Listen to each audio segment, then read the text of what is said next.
Are you searching for a deeper understanding of your faith? Inspiring Philosophy is your go-to resource for exploring the rich tapestry of Christian thought. From biblical archaeology to philosophy of mind, we dive into the topics that matter. Our content bridges faith and understanding, offering insights into God's existence and the reliability of the New Testament. Join a community where faith meets reason and discover the answers you've been seeking. Inspiring Philosophy, where faith meets understanding.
All right, everyone, we are live, and I have some terrible news.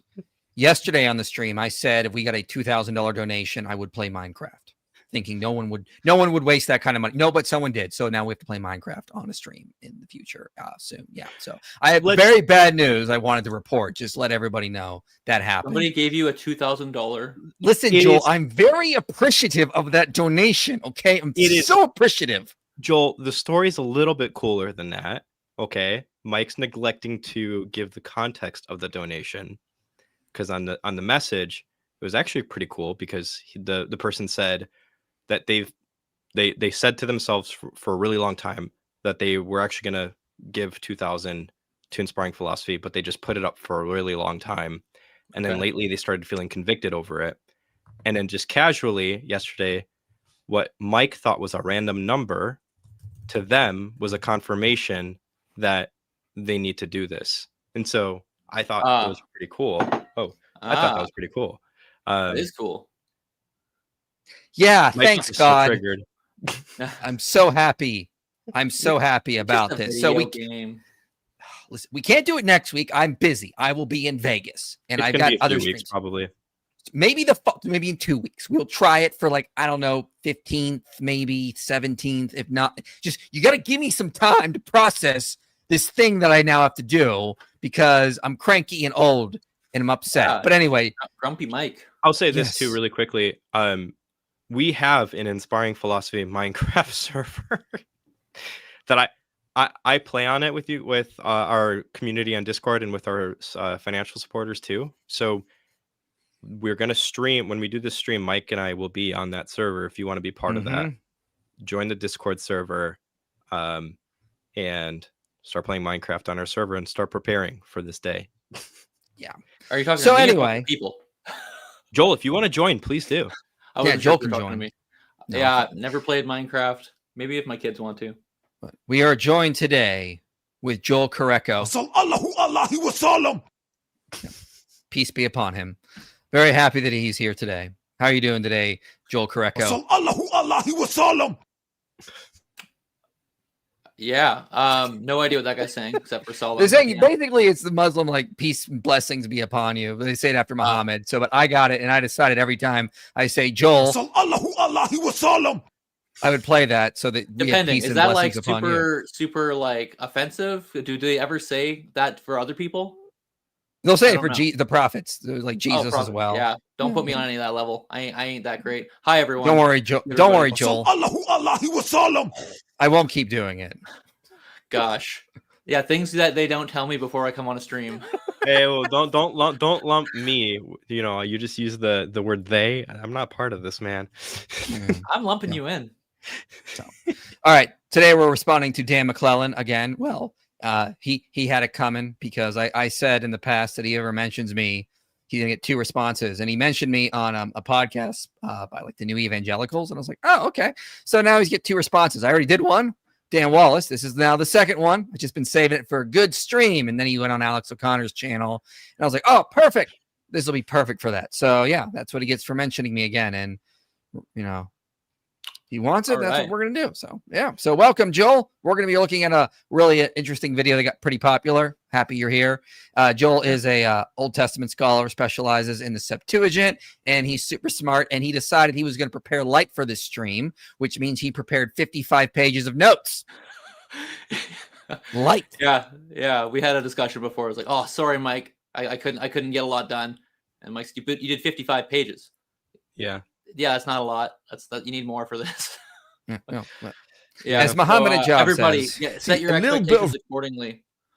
Set your expectations accordingly. And it is important to just kind of note, along with what Mike just said, I am not like a scholar in this specific area. Like, I don't publish on monotheism, so I just want everyone to know, like, I'm mostly bringing research, other people who do publish in this area, to this discussion, and then my own thoughts on some things. But just let that be known to the world. I'm not claiming to be an expert on monotheism in the Bible, in the ancient world, anything like that.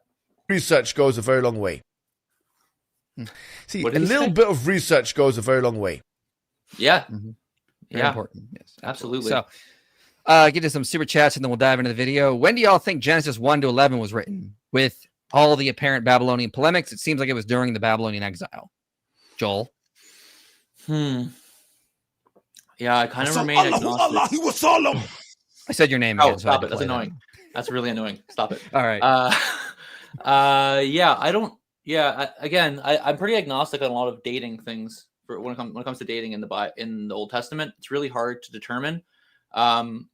It's written in classical biblical Hebrew, so if you go off of certain models, which we'll actually talk about today, like Yosten and Hendel's model, that could say an earlier pre-exilic time or around the exile kind of thing.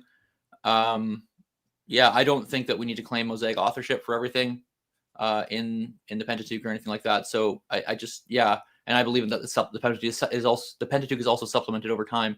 So it's just tough for me to know. I honestly don't know. There's also versional issues here because the Masoretic text is different in some of the, like, for example, the numbers of ages of people compared to the Septuagint, and I believe even the Samaritan Pentateuch.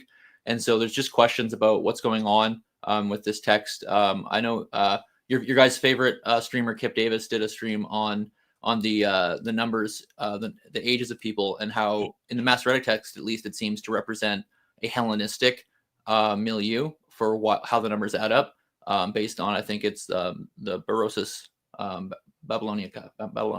Berosus. So maybe for that, I don't know. Yeah, they're different in the Septuagint and the Samaritan Pentateuch. I think the numbers were very fluid, like considering they were used symbolically.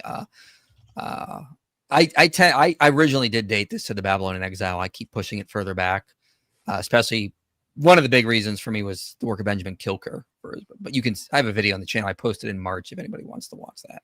Yeah. So also, let me be clear here. I actually think it could well fit in a more ancient time.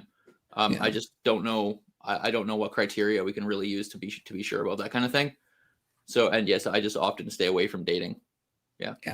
That's fair. Yeah. Any truth to Dan's assertions that creation ex nihilo is not in the Bible and was invented in the 2nd century to combat Gnostics? We're going to get into that in a little bit here. Yeah. So hold your horses. We'll get to that. That's one of the subjects. Why does Dan annoy me more than Ehrman or Carrier? I don't know. Maybe you just don't like him. I don't know. Dan doesn't really annoy me.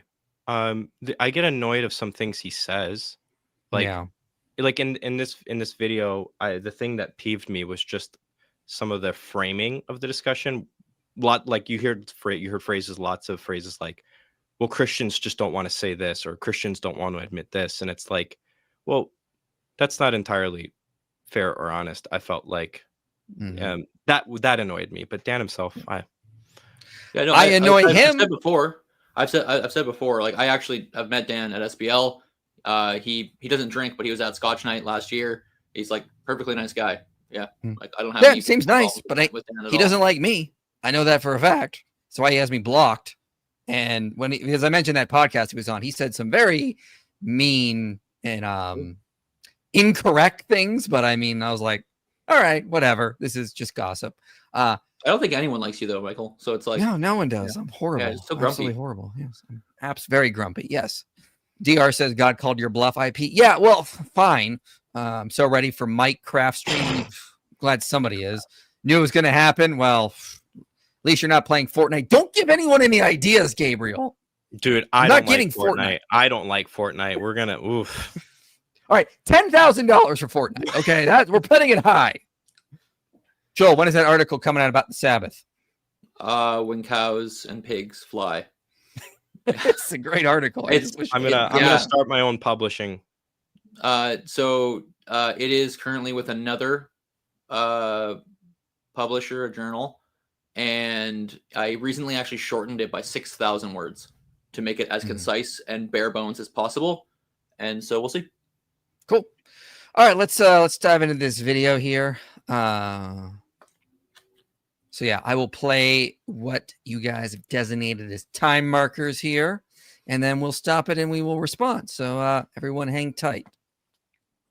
I kind of want to begin by asking you about whether there is one God in the Bible, because one of the most important Christian positions is that there is one God in three persons, sure, but there is only one God.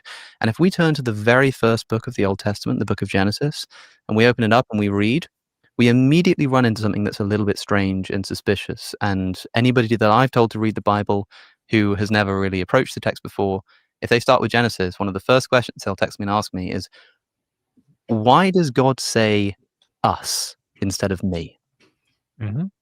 And that's, you don't even get through the first chapter before suddenly you're challenged by this, who's us question. And there a lot of Christians would say, oh, that's the Trinity. And I don't think there's really a good case to make for that, since the Trinity develops hundreds of years later. So what passage are we talking about here? Genesis, the word us. Genesis 1, verse 26, where you have what's called a cohortative, so a first-person plural imperative, where the text states, and God said, let us make man in our image according to our likeness. And the majority of scholars out there are in pretty widespread agreement that this seems to be a reference to the divine council, the deliberative body of gods that oversees the functioning of the universe and maintains cosmic and social stability and order and all that kind of stuff. And so it sounds like we're having God announce to the other members of the council, here's what we're going to do. Let's make humanity, and we're going to make humanity to look like us. But then when it comes down to the actual process, the text just has one agent involved in that. So God made man, male and female. He made them. So there's no plural verbs associated with the actual process of creation. There's one entity doing the creating. But all right. Yeah. So I got a lot I could say on this, but I'll let you go first, Joel. Go ahead. Sure. Yeah. So I do think that Dan is right. That's likely not a reference to the Trinity. So sorry to people who think that. I think most, if not many, many, if not most, scholars would not see the Trinity here today. That does not to say the early church didn't, and the early church saw a lot of things, right? But in this case, they did see the Trinity, but probably not the best reading from them. So I think the divine council view does actually make sense and makes good sense of the text. Although did you guys notice that Dan said that the divine image is about looking like God? Like yeah. So I don't know if that's what the image is about. Dan seems to claim that what's being made in the image of God is to physically look like the divine being, like physicality, like what I look like as a human. I think that could be contested. And there's lots of people who've written on the image of God. You've got recently Carmen Imes's book, Old Testament scholar at Biola, on being God's image. It's from an evangelical perspective, but still very good. Carmen's very good, especially with Exodus, Old Testament stuff. You've got Richard Middleton, the Liberating Image from I think the early 2000s. And there's really good work on this, and I don't think it's just inherently obvious that it's a physical image that's being spoken of here. So Carmen will argue. Actually, I think we have a quote of it, don't we? Yeah, we have a slide. Do you want me to pull it up for you? Yeah, sure. All right, hold on. There you go. There you go. Yeah, so this is just, I won't read the whole thing here, but basically Carmen says in her book here that what does it mean to be made in the image of God? And it's just a preposition, bait, but like a be, and like to be made, be image of God. And she says that it actually makes more sense to translate it like as, to be made as the image of God. So you'll see there, she gives you examples of Exodus 6:3 in that first paragraph, to be where Yahweh introduces himself as bait, as El Shaddai, and Psalm 118:7, where Psalm says Yahweh is with me, serving as bait, my helper. So there are similar syntactical situations where I think it makes sense, and I think what she's saying makes sense, that the humans are the image of God in what we are. And it's not just about a physicality; it's about a purpose. We are the representation of God in that way. So if you, I know Dan's focusing on the physical thing. I don't think that's really the main point. The main point is that we are manifestations of the divine presence, a conduit, so to speak, for the divine presence in the world. So people might be saying, what are you talking about? In the ancient Near East, you would have images that would be placed in temples, particularly like in the holy place of a temple. Like think about the temple, and all the way to the back, there'd be an image in the temple back there. And so what the Hebrew Bible does with this conceptualization of temple and of deity and of sacred space is makes humans the image. So humans are, it's not that it's a divine image and it's as a statue in the back, it's actually we, and as a conduit for the divine presence, it's we ourselves are that. And interestingly, in at least the Hebrew Bible, there is no image in the Holy of Holies. The image actually is outside of the Holy of Holies, and the humans are outside of the Holy of Holies. So it's a bit different that way in some ways. And this also relates to kingship. So there'll often be an image of a king in these places, in these holy places. And so there'll be resonances as well there that is talking about this kind of kingly role for humans. So as God's image, as those who mediate divine presence to the rest of the world, and then also find themselves in divine presence in the sanctuary, which is Genesis 1 and 2. I won't go into all about how Genesis 1 and 2 is about sanctuary. You'll have to see. I think, Mike, you got stuff on that? Do you have stuff on that? Oh, yeah. Yeah, I covered in my Genesis 1 to 11 series. Like J. Richard Middleton, Heiser, Walton have talked about this as well. So, other scholars have pointed this out as well. It's more about, as you mentioned, representing the presence of God, being his image bearers. Heiser talks a little bit about the grammar in his book, The Unseen Realm. So, So go ahead, Dan. Oh, I was just going to say one thing on the off chance Dan is listening to this, because I know probably in the backdrop of what Dan is saying is going to be part of his motivations for this being rooted in like the cognitive science of religion. I didn't prep anything for that, but like I just want to put it out there, like that is an aspect of probably how and why Dan is arguing for the physical image thing too. So for anybody listening that is familiar with Dan's work and is wondering why you don't talk about that, I'm just personally not familiar enough yet with that subject matter to bring anything to the table on that. That's all. Mm-hmm. Yeah, I just wanted to put that out there. That's all. Yeah, and to be fair, I want to emphasize that this actually is an area that Dan publishes in. So whether or not you agree with him, he still should be respected in his opinion. He puts a lot of work into this. So we're really just kind of pointing out other things that he hasn't mentioned and he doesn't mention in this video, which I'm sure he's aware of. Yeah. I mean, another idea with this, let us make man in our image, this whole thing. So I've heard some people argue for like like cohortative. So it's like let us, let's cohort, let me. That's called a cohortative, a first person imperative. I've heard some people argue that maybe this could be like you could still have a single person saying with a plural cohortative, like if I was playing baseball, I was like, all right, let's do this. Let us do this, right? Even though it's me just saying it. That's possible, but that doesn't work super well. Like that does work with those verbs, but then there is the text, and I think Dan will mention it at some point, that where it says that in Genesis 3:22 that the humans have become like one of us to know good and evil, and so there's that plurality there as well. So it doesn't really work there. So I think, it does seem to be speaking that text at least about other divine beings. I read a recent paper on this. It was okay. I'm not sure about it, but they argued that the idea of the image would not have when it says image and in the ancient Near Eastern conceptualization and in the temple, the host or the other gods, the council, divine council, wouldn't be considered in that image. And so they make an argument that it is still a plurality in God.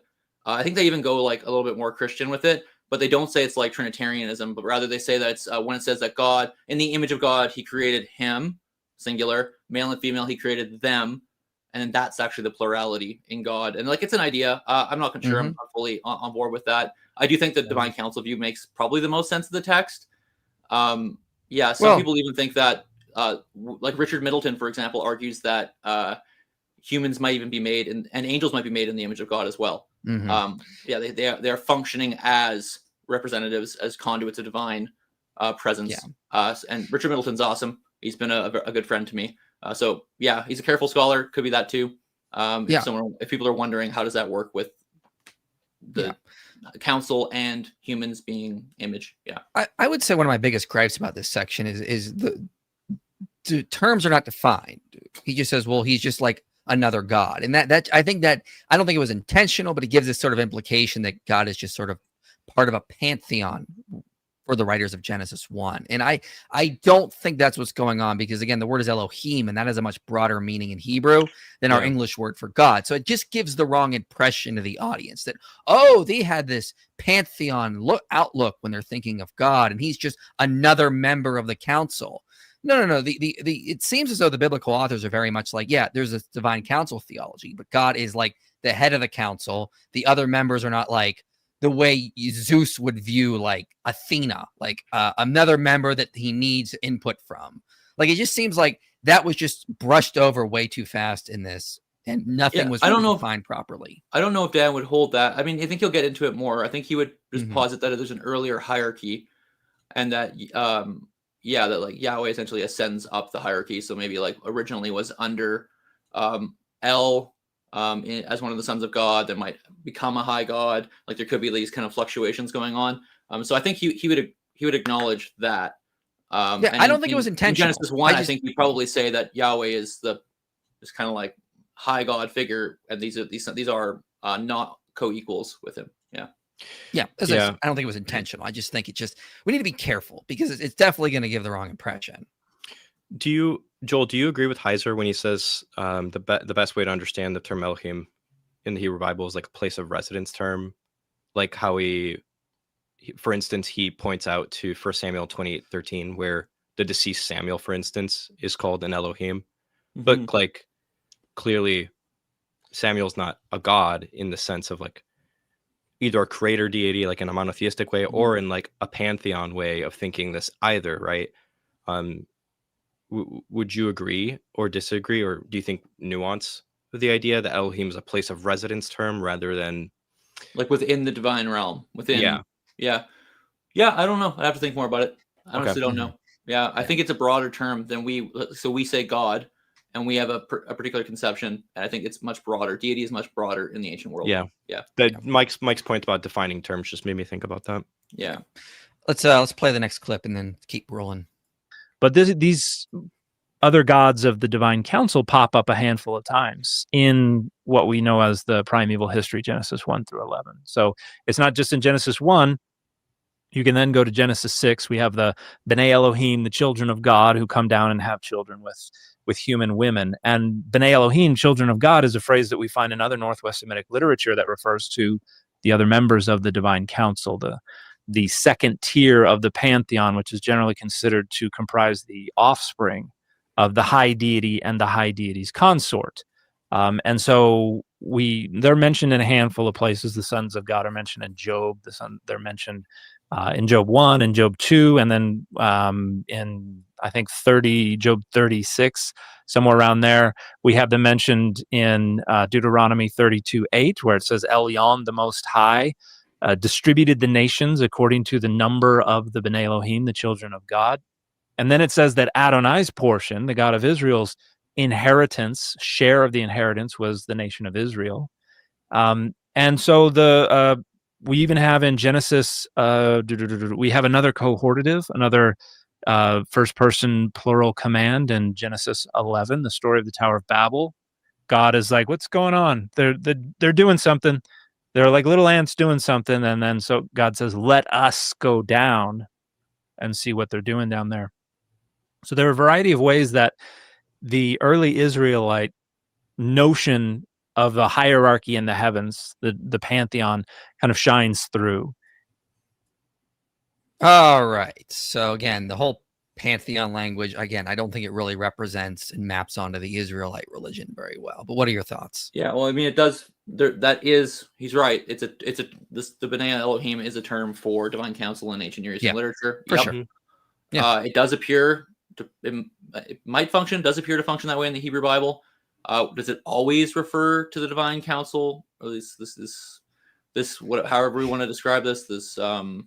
I don't. Gods. I mean, some people argue, and I know Dan will talk about this later, that he thinks it's a stretch or just not true to the data that in Genesis 6, the sons of God are they must be the divine council, and they couldn't be line of Seth or something, which is an interpretation in later church history, and I believe it's even in Jewish Second Temple literature, but my mind is slipping on that right now. It's honestly, my own take on that is it depends what side of the bed I wake up on. Literarily speaking, the B'nai Elohim makes sense more as the line of Seth, like in the context of the story that you're reading from the previous chapter. Real quick. That's my point. Heiser always said that context is important for defining B'nai Elohim, or even just Elohim. Like, it's very important. He always said that. And so, like, that was when I did a video on Genesis 6, I was like, I can't agree with you, Heiser, because the context of Genesis 6, 1-4 is clearly suggesting the B'nai Elohim are men. And like, so yeah, I think you're right. It's just context is important. And so when it comes to that passage, it's. Oh, your mic just cut out, but let me just be clear here. I'm not saying I hold that view. I actually, what I teach is it just depends what side of the bed I'm on or wake up on that day. I don't know. The previous context is genealogical, and so that makes you think that it's referring to a certain line. But I get, but it just depends what methodology, what is going to be your prevailing methodology and your touch point for interpretation. Is it going to be comparative ancient Near Eastern, or is it going to be literary? If it's literary, I think it leads to the first. If it's comparative ancient Near Eastern, it leads to the B'nai Elohim being the divine council. Anyways, whether or not this hierarchy exists in the Hebrew Bible, I think is up for debate. I don't think we can just say because the term B'nai, or the phrase B'nai Elohim is in the Hebrew Bible, that means that everything that comes with it in the ancient Near East must come with it as well, right? I don't think that that's a fair assumption, which I feel like Dan is making here. You can't just assume that then there's a consort, there's a high deity, like how it's like the same function of B'nai Elohim as everywhere else. I'm not sure that follows, and I don't know of any Hebrew text that fleshes out that particular hierarchy in any clear way. And I know there's some he mentioned, but we'll talk about them, like Deuteronomy 32. Yeah, I just say, listen, if you want the B'nai Elohim to be angelic or divine beings in Genesis 6, show me from the context that they are. I did a 40-minute video on this, just going, no, look at this first, look at this context, or we're just importing context from other passages onto this. And I just think in that, literarily speaking, I think you're right, literarily speaking, in that passage, it has to refer to humans. But I mean, just about everywhere else, it definitely is referring to, angelic, divine beings, whatever term you want to use. But yeah, it's a good point. You want to move on to the next clip? In my chat. Yeah, I can't keep checking. I don't check that, but I just saw it out of the corner of my eye. It does sidestep source criticism completely. Yeah, it's again methodological assumptions, and are you going to privilege one over the other? Yeah, there's good arguments on both sides. I acknowledge that in my video. That's why I think this is just such a messy topic to be speaking so easily about. I'm trying to find the right words, but. And as for source criticism, I would say again, a lot of problems there, a lot of assumptions there that I've challenged in other videos, like my series on the documentary hypothesis. So again, issues there as well. Yeah, so it's messy have issues. Yeah. So, all right, let's play this next clip and then we'll stop again. And in the Greco-Roman period, it gets renegotiated, where the gods become angels, and so the notion that every nation has a guardian angel is part of that renegotiated divine council. So in Daniel, when Michael the archangel shows up and he's like, "Sorry, I'm late. I've been fighting with the Prince of Persia and the Prince of Greece. This is a kind of a euphemistic way to refer to these angels that are the kind of angelic patrons over the different nations of the earth.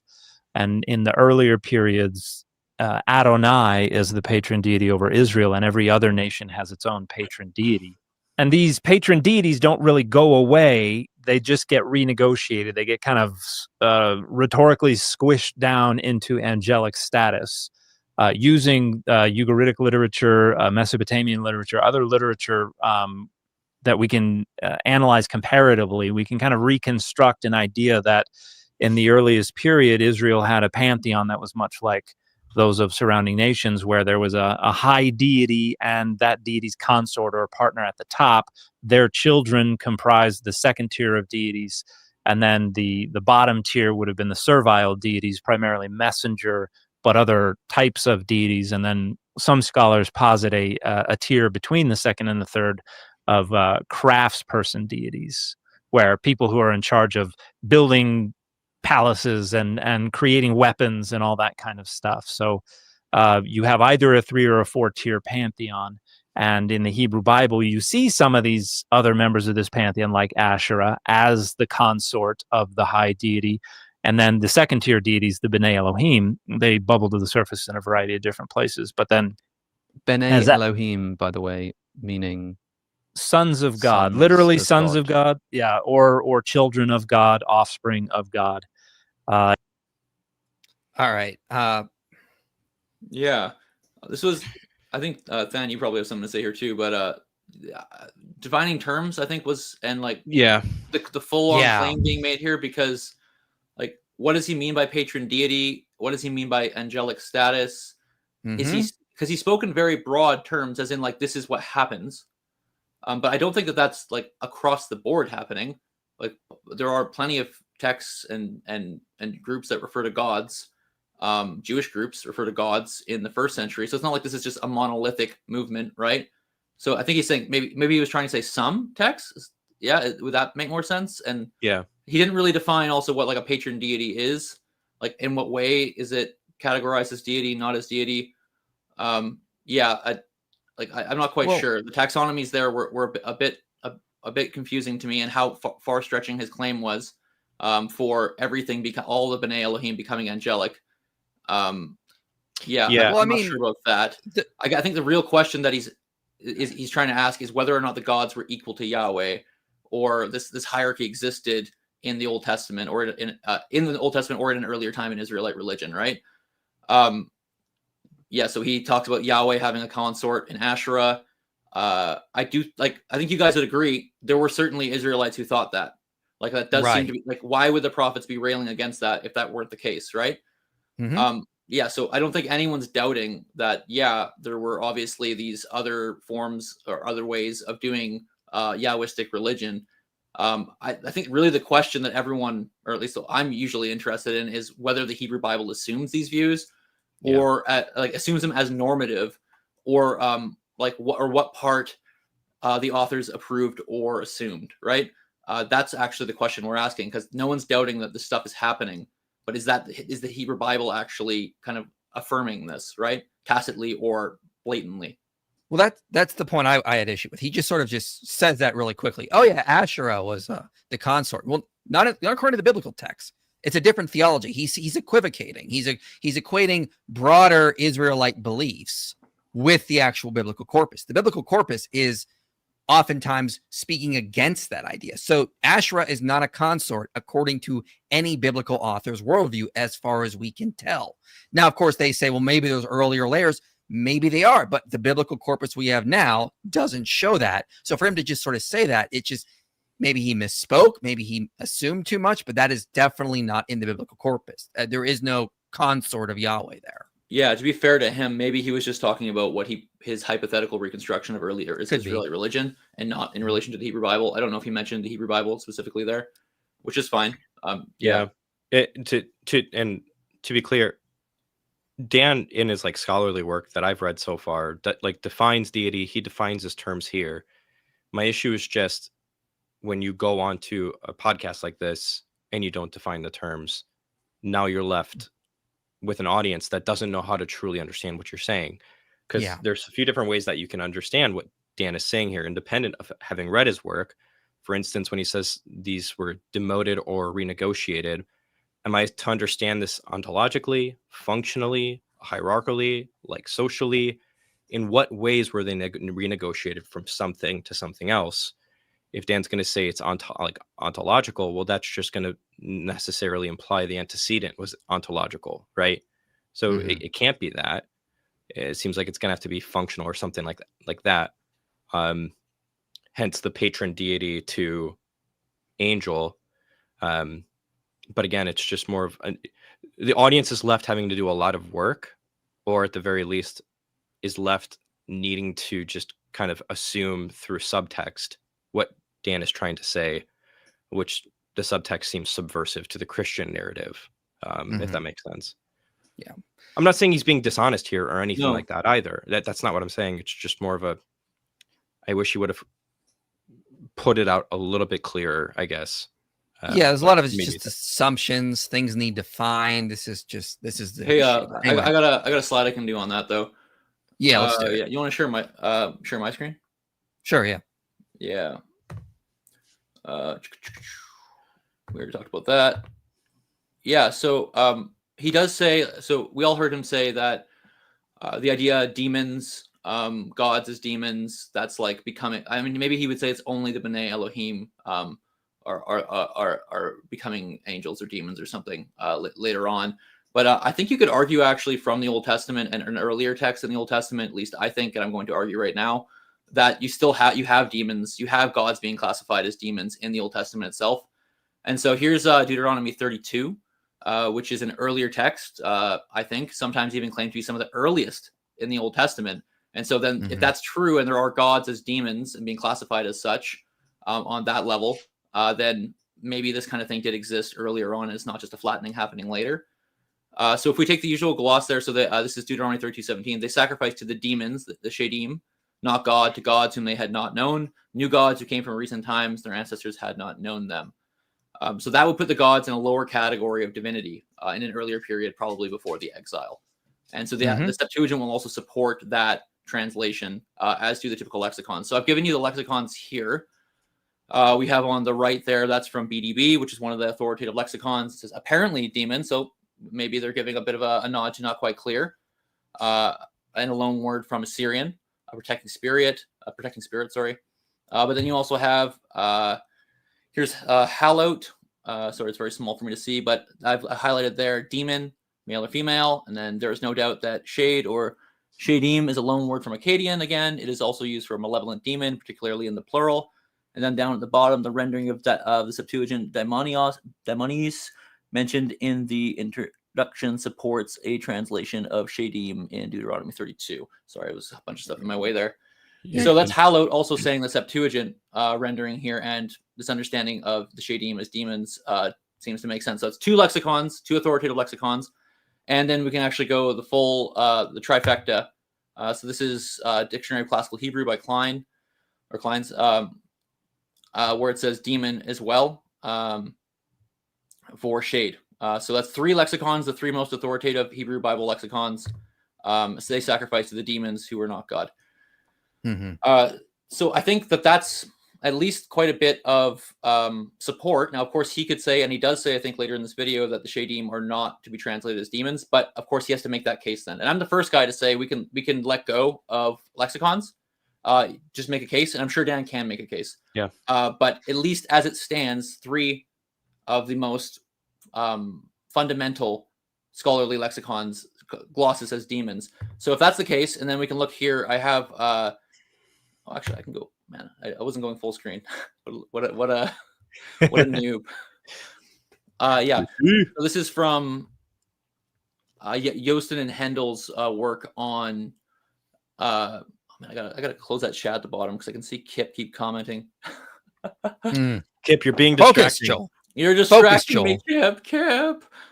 Daemon is much more neutral, he says. Yeah, it also can refer. Yeah, it can refer to various kinds of deities in classical Greek. So it has the ability. Okay, so this is from Joosten and Hendel's How Old is the Hebrew Bible? And so they have given us here. Can you see my mouse moving? No, No, That's, no. that's fine. CBH, which is Classical Biblical Hebrew, and LBH, Late Biblical Hebrew, can clearly be recognized as distinct diachronic stages in the development of the Hebrew language. So we're talking now about the text that we're reading is considered or actually archaic Biblical Hebrew. Let me get there. Classical Biblical Hebrew, so this is like monarchic period to the exile, is without doubt the earlier variety, and Late Biblical Hebrew the later one. They are not dialects nor style forms, but chronolects. So that's actually important for their thesis. They're saying that this is something representative of an ancient time, and it's not just a dialect that could be changed back and forth, right? Like people could speak in different dialects in various modern languages. And then they say, finally, a handful of poetic passages such as, and then notice 1, 2, 3, Deuteronomy 32 is the third one there, seem to reflect a phase prior to Classical Biblical Hebrew. This phrase is referred to as archaic Biblical Hebrew. And then it's an earlier type of language, is usually, and then again here, same conclusion for 32 and 33. All I'm saying here is that it appears that this is very ancient language, which would then say that we've got the idea of gods as demons in a very early time. And so it isn't just something that might be flattened down. Now, I think Dan would argue for this part of this poem being late. Sure. I think he would argue that. I think he says that somewhere in the video. But as it stands, there's at least a case here that we see this already in the Old Testament itself in early texts. Yeah. Mm-hmm. Powerful. All right. Let's get to some super chats here real quickly, and then we'll jump back into the video. I'm going to prioritize the ones that give more. Notice how throughout all these controversies, no one has blocked me. Well, I don't know what you've done. I don't think you've done anything wrong, so you're good. Love the meme. Also, I thought we covered this topic when you did all your stuff on Yahweh being a Canaanite storm god. Yeah, that we've covered that. We beat this dead horse, and yet they're still grasping on this argument because it's weak. It's not supported by a lot of data. Most of it's based on reconstructions. And then conjectures from those reconstructions. And again, I just don't see it in the text, no matter how hard they try. I'm more excited to watch Mike get mad while playing. I will. I'll be so angry playing Minecraft. Don't you worry. Any chances we get access to those notes? I don't know. It's up to Joel. Doubtful. You wouldn't want to see how messy things are. These guys know. Yeah, they're very the notes we have are very eclectic. Yeah, that's the way my brain works. Have you read Dr. Joel Anderson's multi-part response to Dan's book on his Resurrecting Orthodoxy blog? I'm not. I'm going to check it out, though. I'll check that out. Don't worry, Mikey. One day you'll be good at boxing atheists, just as I am at Wii Sports. Thank you, Matt from Wii Sports. Very appreciative. Couldn't Genesis 1 be used as a royal Wii? No, I don't think. You'd expect to see it more if that were the case. Yeah. No. Yeah, and here's the thing: a royal we is you're representing the people or your cabinet, for example, who is God representing. That would be weird, and so no, I don't think that works either. That's the problem I pointed out in the Quran, for example. Why can't the us in Genesis be the Trinity? Well, I mean, we kind of. I think we wouldn't say it's more impossible. with the cultural content. Yeah. Right. We're just saying that it's most likely not. How do you? It's a matter of hermeneutics. What place do you give authorial intent? Would somebody back then writing this presuppose that? Do you put a divine voice in as well with authorial intent? It's like a matter of how you approach the Bible, right? And I take authorial intent really, really seriously. Yes. Yeah. Yeah. So I would also say a lot of times God talks as an I. He says like, I did this, I did that. So I mean, like there's that. As well. And again, it just fits with the cultural context, the literary aspects we see throughout the Hebrew Bible of the divine council. And it's not a big issue because as even Dan acknowledged, who creates? Just God. The divine council doesn't create. Yeah. I'm curious if Inconsistencies in the Torah by Joshua Berman is a good book for defending Mosaic authorship. It's not directly doing that. There are some points you could use could support that if you want to go down that road, but it's more about arguing against the documentary hypothesis and showing that that's a problem. And he gives a lot of really good points against that, especially on the supposed flood account being two sources, which is just a crap theory in my view. I really like that book. I thought it was very good. Yeah, it's a great book. What about Benjamin Sommer's postulate that God has multiple bodies and is a complex unity, which is in line with Mesopotamian cosmology? Great question. Shoot me the resource. I've read some of Sommer's work, but I can't remember exactly which one you're referring to. So I'd have to look at it. If he's referencing bodies of God. Is that the one? It's a good book. I mean, that could be one of them. There's a few different things that it could be, but Yeah. I mean, if someone actually was mentioning somewhere in a stream I did actually with Kip just a while ago. Yeah. Remind me in the chat what resource it is. Yeah. You got a super chat for Joel, so I want to point that out. He's giving you jizya. I don't know what that means. That's in Islam. That's what the dhimmis pay as like tribute to the Islamic rulers. The jizya is what it's called. All right. Thank you for appreciate that. Thank you. God gives his toughest battles playing Minecraft for a few hours with friends to his strongest soldiers. Thank you. It's not that I'm going to be miserable. It's just that it's have to learn new things. I have to figure this whole thing out. I don't know. Why do you want me to watch these weird? I don't even know what JoJo is. If One Piece is too long, why not JoJo? Oh man, you have to watch JoJo. No, great anime. No, I already said no. No. Thoughts on Jack Schlecter's thesis that biblical monotheism was influenced by exile due to family disconnect, i.e., less family members, less deities. There's nothing. I need to see the actual evidence for that. I'd have to read it. Sorry, I don't have everything memorized in Old Testament, and even he is not equipped. All right, let's jump back into this video. I should say before we hop to the video again that I just pointed out one thing in Deuteronomy 32, like that's one possible interpretation, and like there are schools of thought that do think that like there's not this kind of hierarchical evolution going on in the Old Testament. So I could point you to, if anyone's wondering, for a non-polytheistic origin of Israeli religion, you could go to the school of Kaufman and those who follow him. So they put forward an early P source, so stuff within the Pentateuch. Don't worry about that if you don't know what I'm talking about.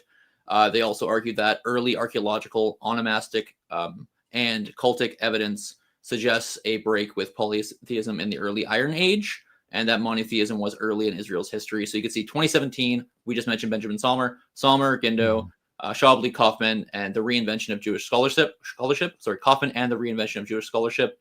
You can check that out. And then the article there is by Knoll. And then you've also got other scholars like Horncole recently dating some materials. Again, if you don't know this stuff about the Pentateuch, don't worry. But particular materials that matter for what we're talking about now as well to a much earlier period, like 800 to 1000 BCE. So there are people who are pushing for that. It's definitely not majority, but they're definitely questioning what's going on. Mm-hmm. Yeah. And you have reference to the divine council, for instance, in Psalm 82:1. It starts off saying God took his place, took his stand in the council, Adat El, council of El or council of God, or it could also be used adjectively, divine council. And this is where God is haranguing the other gods of the divine council because they have been negligent in their duty to uphold social and cosmic justice and order. And so the result of that is, all the foundations of the earth are shaken, and then God condemns them to mortality. You are gods and children of the Most High, but you will die like a man, you will fall like any prince. And I've argued before that the idea here is probably a rhetorical deposing of the divine council, saying you're all mortal now, you're done, we're getting rid of you. And then the psalmist in the very last verse stands up and says, rise up, O God, and judge the earth, for you inherit all nations. Where the idea is, while Israel is called the inheritance of Adonai throughout the Hebrew Bible, let's expand that inheritance to include all nations. The patron deity slots sit empty now that the gods have been deposed, and so Adonai, the God of Israel, takes over personally the rule of all the nations. And I argue this is the rhetorical universalization of Adonai's rule that probably took place following the exile. Okay. Did you want me to jump ahead a little bit here and play another part? Yeah. I gave a couple timestamps there just so we cover more. And we can't cover everything in the video, just so everyone knows. They really jump around. They go back and forth between subjects. And it was so hard to pin down when to talk about things. So we're doing it in a little bit more scattershot. Over it somehow. Mm-hmm. And in Psalm 82, which I've always found incredibly fascinating, like you say, it opens by saying, God has taken his place in the divine council. In the midst of the gods, he holds judgment. Interestingly, the NIV puts gods in scare quotes. Does it? The gods. Sometimes they do like godlike beings or something like that. Which yeah, is so the silly. NIV just puts the scare quotes, which is quite funny, because it's quite unusual to say, God is sitting among the council of the gods. I think part of the problem with this is that Okay, that's where Yeah. you wanted me to stop. Yeah, So yeah. you got a I bunch just of wanted notes him- on this. Yeah, we're going to talk about this a bit because everybody brings up Psalm 82. And I understand why. It actually is a tough psalm, and I'm going to try and show that it's actually not clear at all how it's meant to be interpreted. One thing I really appreciate about Dan in this video that I wanted to say is I noticed that I think more than what I see if I see videos of his on his channel, his language was really great about being like, hey, I argue this, or it seems like that, or the best interpretation is such. And he's doing that here as well. And so I'm actually not too I hope you guys aren't too bothered by that when he says like, hey, this is my take, and I think this is the best interpretation. I'll say I think this is the best interpretation of all sorts of things. But it's more the universalizing statements that we see sometimes that kind of irk me a bit. Yeah, so he's not doing that, and I'm really appreciative of that. I think that's awesome. Especially because this is actually a tough text. So can you throw up my slides? Mm-hmm. You got it. I'm gonna take. Yeah. So the stage this is the psalm here, and the main lines that are kind of in consideration. I've got in bold there. God stands in the divine assembly. The council of El is the Hebrew there, more literally. He administers judgment in the midst of the gods. And then it talks about them not being just. I won't read through all that. The wicked, the needy need help, and they aren't distributing justice. All the way down to verse 6. I said, you are gods and sons of the Most High. El Elyon is the term there. All of you, however, you will die like men, and you will fall like one of the princes. Rise up, O God, judge the earth, because you shall inherit. Maybe inherit. We'll talk about that. All the nations. Okay, so I'm gonna actually provide a lot from a scholar that I really like named Brent Strawn. But before I do that, I do want to mention that just to show you how much the psalm is not agreed upon in scholarly circles, at SBL 2 years ago, there was a session on Psalm 82, and a room full of scholars. I don't think Dan was there. Everyone was just arguing about it. Like, it was, okay, what is Psalm 82 actually about? And everybody, like, depending on how you take certain things, certain approaches, different methodological assumptions, like, there are so many different ways to take this, and everybody was just debating back and forth. So there really isn't a widespread agreement on this text. Lots of people do want to like run to this text to show that Yahweh must have been part of a divine council at some point in the past, right? Oh, he's here, he's talking to this council, and then this is him overcoming that, like Dan said, in a later time. I don't think that that's evident, or just on the surface, just absolutely the case. We have there in the bottom a podcast, actually. It's from OnScript. It's by Brent Strawn. It's a poetry podcast. I don't think he does it anymore, but it's basically him rehashing an article I'm about to show you. And it's basically him just talking about Psalm 82 and how we need to be careful about how to interpret it. So if anyone wants to listen to that, I highly recommend it. That's why I have it there. Have you guys listened to that at all? Have you seen that one? No, I'm not. I'm going to check it out. I'm not a podcast guy, even though I want to be. Yeah. I've been trying to do more because I've been riding my bike more to stay in better shape. So nice. I can tell, Mike. Yeah, you're looking trim, man. Looking good. Stop hitting on me. Anyway, back to the presentation. Okay, so here's a paper he wrote, The Poetics of Psalm 82, 3 critical notes along with a plea for the poetic. And I just want to read a few highlights from this. If you're watching or listening, don't phase out. This is actually really important, the stuff I'm highlighting. So one thing he says is Psalm 82 is of such exceptional character in the Psalter that it could well be impossible to provide interpretations that are in every respect satisfactory. So that's what he's showing how important this is, how much people have spoken about this psalm. But it is there's a lot of ways and a lot of things to consider in this psalm.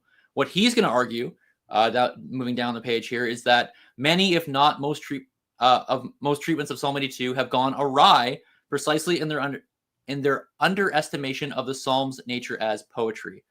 Rather than attending to the poetry of Psalm 82, holding the poem up to the light like a color slide, pressing an ear against the poem as if it were a beehive, or water skiing across the surface of a poem, waving at the author's name on the shore. Scholars have typically, and I think I got to move to my next page here. have typically been obsessed with the Psalms' presumed fit in the reconstructed historical development of Israelite religion. So that's what we're talking about right now, right? Or the idea, it must be a pantheon that he was part of, and now he's deposing it. That's what it's got to be. We're going to try and figure out ancient Israelite worldview, evolving Israelite worldview from this psalm. He's saying people have been obsessed with that. The particular poem known as Psalm 82 has, in the process, and I love this, been strapped to a chair and tortured to get a confession out of it. That's good. That's published in a published paper. I love it. So what he's trying to say here is that pretty colorfully, this text is massively debated, and that those who try to figure out how the text reveals ancient Israelite religion are really torturing the text in ways that he thinks might be a bit overdone. So just take that into account. Not clear at all, very debated text. And are we actually taking into account the way that this psalm is trying to do and teach? What's the rhetoric of the psalm itself? I think that's really important. He actually does make some other really good points that I want to signal here.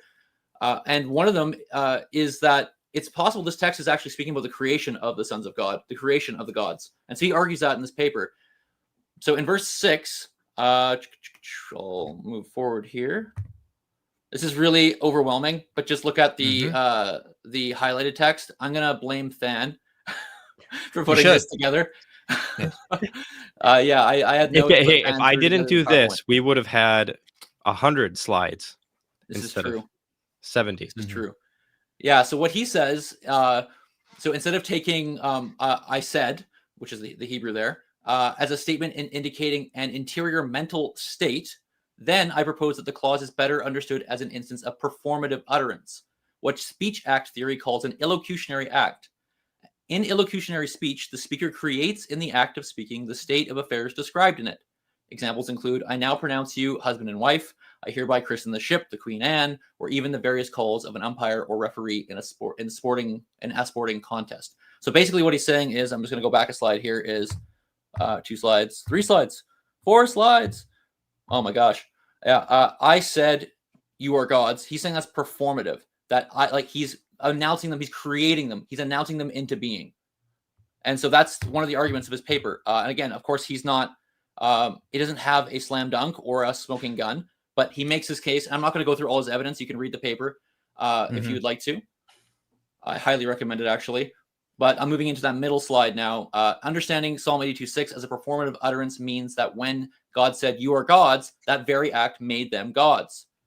This is not unlike how God's speech makes the heavens and the earth in Genesis 1. In both texts, the verb uses Amar, and the subject is Elohim. But in the case of Psalm 82, despite what God has said in the primordial past about these gods, which actually made them gods at that time, God speaks a new word. That new word, introduced by, I think, Cain, now unmakes them. So what he's saying is, I'm decreating you. I'm taking you out. So he made them in the past through his speech, and now he's unmaking them, which I think is a really interesting take. And it would also point towards something that Dan says in this video, that the creation of the gods is not in the Old Testament. He thinks, at least, can't be clearly read there. Is this a clear text for that? Not necessarily. We'll talk about other texts, but it is a case that you can make for it. And I really like that. So then finally here on the last slide on the right, or the last section on the right, Psalm 82:6 has little to do with God's prior mental considerations or interior deliberations about the gods. So again, don't create a history of Israelite religion here. Instead, it reflects God's creation of those lesser deities by divine speech. God's prior speaking of them as gods actually spoke them into existence as gods, just as God's speech in Genesis 1 spoke various entities, light, firmament, dry land, into existence, or as Marduk's command brought the Lub or the Mashu into and out of being. If this is correct, one could paraphrase Psalm 82:6 as follows: I myself made you gods, made all of you the sons of Elyon. So it's a really interesting take. I really like it, and I think it could make sense of the text. Again, there's no smoking gun, but in this view, the gods are actually created by Yahweh. They aren't part of some ancient hierarchy. He creates them. He's creating this whole thing. So that's one thing. What do you guys think of that?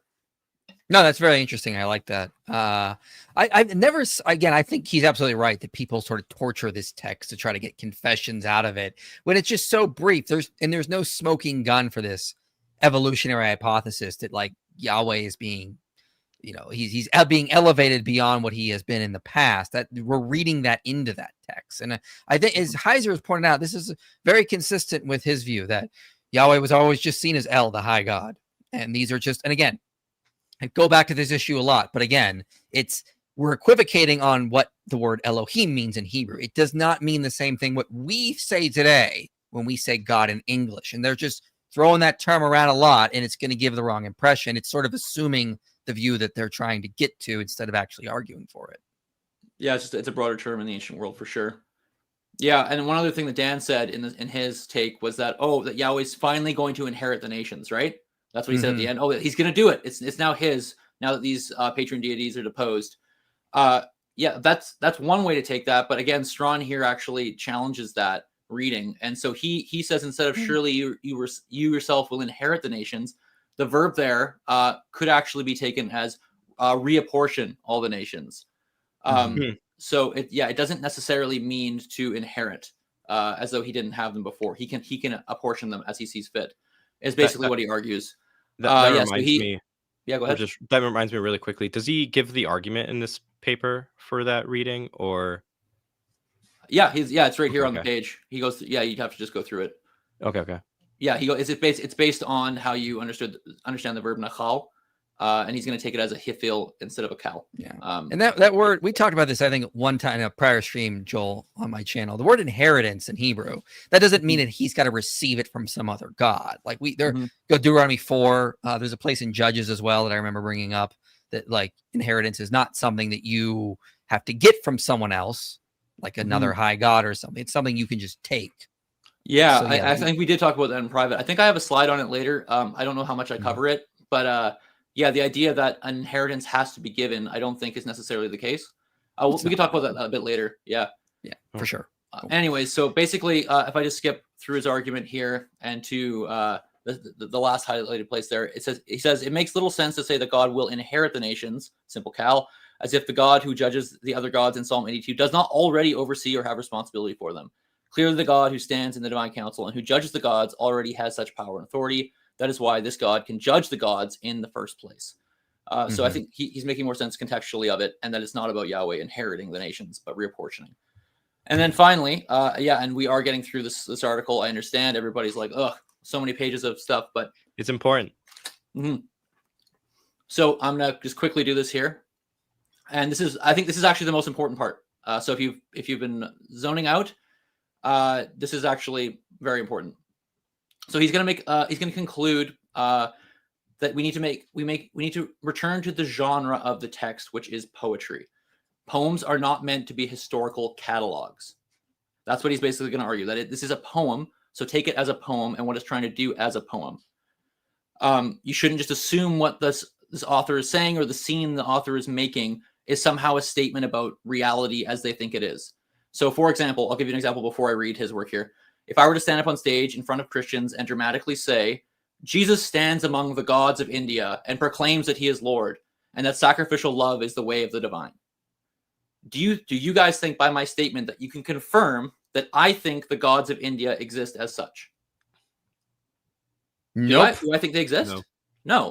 Right? I'm creating a scene and I'm trying to teach something, right? And the same thing could be said here. Hey, we all have heard of the divine council. We've heard of this view. Well, what happened if Yahweh took a step in there? And what would happen? What would he say? That's taking it as a poem, right? It's not just trying to read this as a doctrinal treatise on Israelite religion or what it used to be in its evolving forms. I think that's what's Strawn, that's the thrust of what he's going to try and get at, or what he gets at. So we're going to read a little bit here and then we can move on. So such an understanding that he's given makes sense of the fabula of the poem itself without requiring one to make recourse to hypothetical reconstructions of Israelite religion, the presumed ascendancy of Yahweh from junior rank to higher God, or the murky relationship between Yahweh and other deities that may or may not be present in the poem, between its lines, or behind it altogether in some presumed mythological background. So what he's saying is what Dan was giving this hierarchy. This is what it was. Now it's become something else. He's saying you can't, you got to be really careful with that. Indeed, it's the poem's resistance to such reconstructions that is the focus of the final section of the study, which comprises a plea for the poetic with reference to Psalm 82.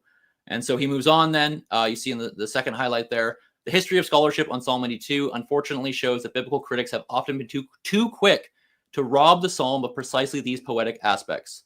Scholars have been eager to fit Psalm 82 into various reconstructed schemata of the history of Israelite religion. Such attempts are legion. And then he'll go through a bunch of them.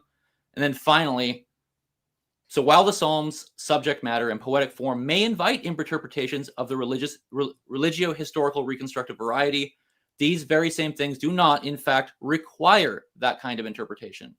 Hence, attempts to place Psalm 82 precisely in our present, admittedly incomplete understanding of the development of Israelite religion, whether the poem is deemed archaic and antique, polytheistic, or archaizing and later, monotheizing, like Dan was saying, although I don't think he'd use that term, seem to make a serious category error, which is to say a genre error. In a word, such interpretations ignore the poetic genre of the psalm to their own great peril. While the poem may and certainly does contain information useful for religio-historical research, it is certainly not primarily or exclusively a repository of historical facts that can be plotted, certainly not easily, on some reconstructed trajectory of sorts. Rather, Psalm 82 is primarily, if not exclusively, a poem that demands its interpretation as poetry. I'll probably skip over this one because it's basically he says the same thing. You all can check it as well. I just read a whole bunch. But yeah, again, historicizing it, not taking it as a poem is problematic. Let the poem be poem and don't just try to, again, I'll read the last line there. Rather, Psalm 82 is primarily, if not exclusively, oh, sorry, I already read that. The poetry of Psalm 82, however, is manifestly present. It is far better than, when dealing with poetry, to drop a mouse into its poem and watch him probe his way out, or walk inside the poem's room and feel the walls for a light switch. Like being poetic, rather than tie it to a chair and torture a confession out of it in order to try and find out what it really means. So that's a long citation I brought to you all there. What do you guys think of that? No, I think he makes a good point. Again, I think he's right. Like, people are just reading way too much into this brief poem and running wild with it. And again, I think that just speaks to how little data there is for this idea that, you know, Yahweh originally was just like a member of a pantheon and then evolved to be the high God. Like look at what we have to go through and what we have to torture to get out of these brief texts. There's no smoking gun. Meanwhile, we have so many explicit texts where it says, "Oh no, Yahweh is the high God. He's always been El." It's just constantly said throughout the Hebrew Bible. We got to say, well, those are a later layer, okay, possibly, but I mean, again, where is the smoking gun? I've not seen it yet. Let's jump back into that video unless Stan has anything he wants to say. No, not here. Cool. We begin to speak about this concept, and it has always been used primarily as an identity marker and a value judgment. Monotheistic people are good people, non-monotheistic people are bad people is an approach that has been kind of central to a lot of the discourse for a long time. But when we look at the way monotheism has been used, one of the things you said earlier, there's God and then there's not God. And that's kind of central to the concept of monotheism, that God alone is truly in an uncreated way divine, and then everything else is created. And so even if it is divine, even if it's a God or gods, it's contingent, it's created, it's subordinate to the one God. And one of the kind of paradigm shifts that is necessary for this perspective is the idea of creation ex nihilo, or creation out of nothing, because that's the foundation of this notion that there exists God and then all other reality, and only God is truly eternal and uncreated and all these things. And so usually I see monotheism defined as this notion that, yeah, there are all kinds of other gods, but they're all contingent and created beings. And the God of Israel is species unique, according to Michael Heiser's framework, or ontologically distinct or unique or something like that. And again, that kind of rests on a foundation of creation ex nihilo, because if the matter that was used to create the universe has always existed eternally as God has existed, then there is something apart from God that is just as uncreated and just as eternal. So that kind of compromises that interpretation of what monotheism is. And the problem is creation ex nihilo is a philosophical and a theological innovation of the late 2nd century CE. It is. All right, Yeah. so we're on to creation ex nihilo. Yeah, and I think we're going to kind of go through a few different things here, but I think there's some pretty central claims that Dan makes here. One is that matter might be envisioned as eternal. Two, that without God as creator of matter, he is not species unique, like that's Heiser's term. I think both of these we could talk about. So I think for one, that matter might be eternal or envisioned as eternal. We're going to talk about that when we talk about Genesis 1 in a little bit. And then two, does eternal matter remove God from a category of species unique? Yeah. I think Stan, did you have you think you want to talk about this, didn't you? Yeah, I'll go over some of my stuff here. I'll go fast for my stuff since Joel's the expert.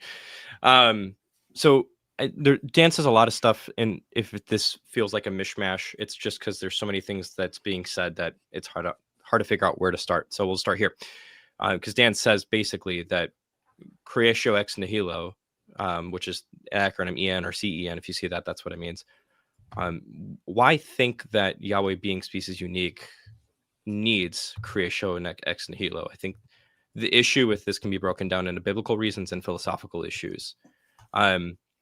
For one, if you're going to impose this, and Dan even says this is a later philosophical category that is imposed onto the text later, not only in the second century AD, but also in modern times. So it seems like Dan is saying we can't do that. But then in order to say that Yahweh cannot be species unique in virtue of ex nihilo would be to be doing the same thing. It seems like importing some categories into the text.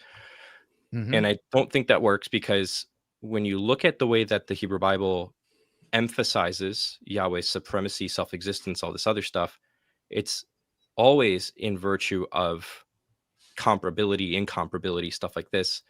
It's arguably never in virtue of creatio ex nihilo. So that's going to be just a quick point on the biblical side of things. From the philosophical side, just a disclaimer, I'm not saying I'm reconstructing Israelite thought here at this point, right? This is a philosophical conversation, not an exegetical one. Because Dan defines monotheism as the belief in only one uncreated being, all else contingent and created. But this is only one way to model monotheism philosophically. The possibility space is way wider. So if you just consider the x-axis Elohim and the y-axis matter, you could have eternal, necessary, and independent matter or Elohim and still not have an issue with monotheism, depending on how you turn, like outlining these terms. So for example, you could have eternal, necessary, independent gods that are ontologically distinct from the high God. And the thing is that high God can still be ontologically supreme. There's only, in the philosophical discourse, there's only going to be one potential issue. And that's going to be where God necessarily creates X and X is eternal. And what that ends up doing through philosophical modal stuff is makes X a necessary part of God in order for God to be God. But we at this point, we're not doing any more exegesis. You cannot articulate any of this stuff in virtue of the text, because modal metaphysics was not a category at the time, right?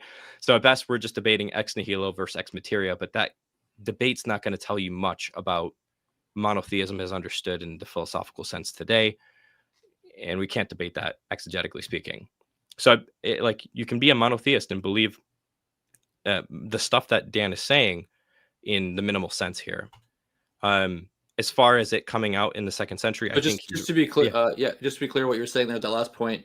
So I think I would agree with you. I don't see why, if we even assumed with Dan that creation is eternal, that somehow necessitates that God is that God cannot still be the supreme, distinct being, even if there was eternal matter, right? That doesn't follow. Is that what you're saying, just in a nutshell? Yeah, exactly. Just so everybody's clear. Yeah. Okay. And you can even see this in the Middle Platonists and the Neoplatonists with their ideas of prime matter, even, and stuff like this, right? So as far as creatio ex nihilo emerging in the 2nd century, I think he's right. But I think this is the explicit analytic framework of creatio ex nihilo, but that doesn't preclude like a conceptual framework prior to it, the antecedent building blocks or puzzle pieces of it, right?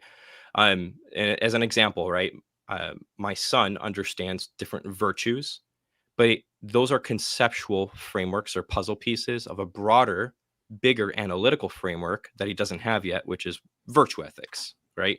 Mm-hmm. And so there are scholars out there who point this out, and that the antecedents of the analytic framework can be seen prior to the 2nd century. So J.C. O'Neill, in a paper he writes, How Early is the Doctrine of Creatio Ex Nihilo, points out Philo's assertion that God did not touch limitless chaotic matter in the act of creation is taken as evidence that limitless chaotic matter was already in existence before God created the world. In fact, the passage in context is an argument that God created all things. Philo is attacking those who deny that incorporeal ideas exist. By their theories, they reduce the universe to formless eternal matter, but God created everything out of the incorporeal existent idea, and was not a shaper. It was not a shaper of pre-existent matter, as though all wise and all blessed God should have had to dirty his hands and touch the already existing material. And I can kind of keep going on and reading through, and he even points out to the Dead Sea Scrolls that you can find similar things. So in 1QS 3:15 at the bottom here, from the God of knowledge comes all that is and shall be, and therefore beings existed. He established all their design. And in the hymn scroll, God judged the heavenly host, all his works before he created them, so on and so forth. And he just finishes off on the right-hand side here. I'm arguing that there is evidence that the doctrine of creatio ex nihilo was already formulated as a creedal statement by the time of the New Testament. If so, that would explain why there's nothing in the New Testament to contradict ex nihilo. Mm-hmm. Joel, I think you, is it Bachmiel? Is that how you say his last name? Bachmiel, yeah. Yeah, I think you cite him later too, but Bachmiel writes a paper on this as well. In his abstract, he says recent decades have witnessed near consensus of the critical opinion on this. And fast forward, it's clear that the typically cited proof texts from biblical and deuterocanonical books indeed do not yield clear confirmation of the doctrine they have sometimes been said to prove. Genesis was understood even in antiquity to be somewhat ambiguous on this point, and merely to say that creation gave shape to formless need not entail any ex nihilo. That seems uncontroversial. But then he says, nevertheless, closer examination also shows that the scrolls and the rabbis do consistently affirm Israel's God as the creator of all things. And he keeps on going forward. And at the end of the paper, because I'm not going to give the argument here, you guys can read the paper if you want. He says, my argument here has been that the doctrine of ex nihilo in its origin states that creation's comprehensive and absolute contingency on the creator, while at the same time affirming his unlimited sovereignty and freedom. Contrary to persistent assertions from biblical and systematic theologians, this doctrine has no explicit terminological basis in Scripture. Contrary to the 20th century claims like those of Gerhard Mead and others, however, it is at the same time not a 2nd century afterthought, primarily a backlash against Gnosticism. The meaning and substance of the doctrine, though not, I can't see this because the thing is in the terminology. way, so. It's firmly rooted in Scripture and pre-Christian Jewish literature, even if in formal terms it seems to be adopted by Jews only in the rabbinic period, quite possibly in dialogue with Christian writers. Thank you. The little slide changer thingy was in the way. Yeah. So again, that's not me just saying, hey, silver bullet to any of this. That's me saying there's a lot of biblical, philosophical reasons, and there's scholarship that kind of contests the predominant idea that this was an invention of the later second century. We have good reasons for thinking the puzzle pieces, conceptually speaking, are there. Yeah. So and I mean, conceptually there, not, as you said, like an analytical framework was not necessarily in place. That's at least suggested. Bachmiel suggests that. Yeah. I mean, like in just simple argument to add to that, if we just go to the New Testament, you've like John 1:3 and Colossians 1:16, I believe, where God made all things. It just logically follows. If God made all things, he couldn't have made things from prior things because he would have made those things. So what did God create from? Well, it would have been creation ex nihilo. So I think it's just a logical conclusion from various verses as well. It also depends on how they conceptualize creating. So I think they would say creating from an already material substrate or something. But yeah. Cool. Let's jump back into the video. Then we'll get to some super chats again. Other gods all being created over and against the uncreated God of Israel. That's not really clearly expressed anywhere. So I don't think you have that in the Bible. I think you have places where you can read it in with less resistance than in other places. But I don't think there's any part of the Bible that clearly indicates that the other gods are created contingent beings.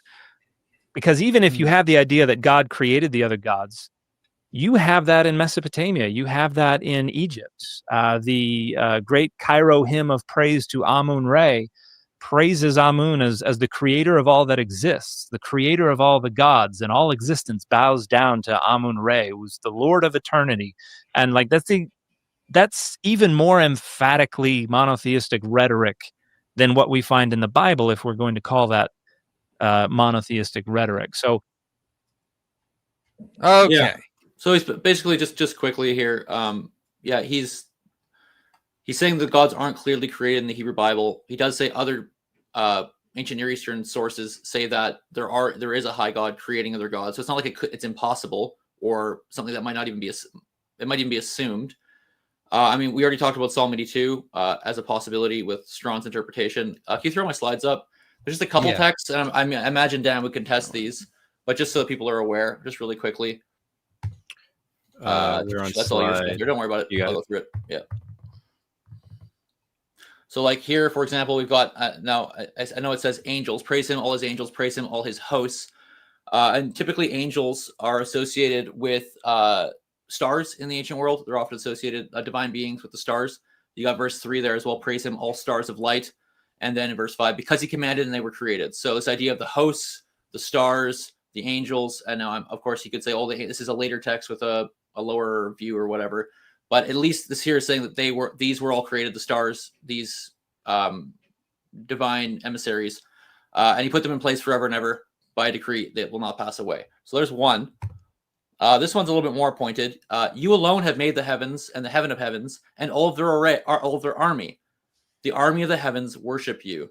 So in other words, the army of heaven is typically associated with, again, this like divine celestial army that God has. And here it is saying specifically that, yes, he made them. So I'm not, again, I think these are fairly clear texts. Again, you could say Nehemiah is a late text, but it's at least, I think, plausibly there. And then again, here we have at the time of creation. Now, of course, this is not talking about the sons of God being created, but it associates them when the morning stars were singing together and all the sons of God shouted for joy. It associates them with the morning stars, again, with the creation of with the heavens. The sons of God are in parallel to morning stars here because that is a common motif in the ancient world. So you would have often associated stars with divine beings. And so when Genesis 1 talks about the Kokavim, the stars being created, that would often also be associated with divine beings being created, perhaps even assumed here in Job, because while God is laying the foundation of the world, the sons of God are there as well, right?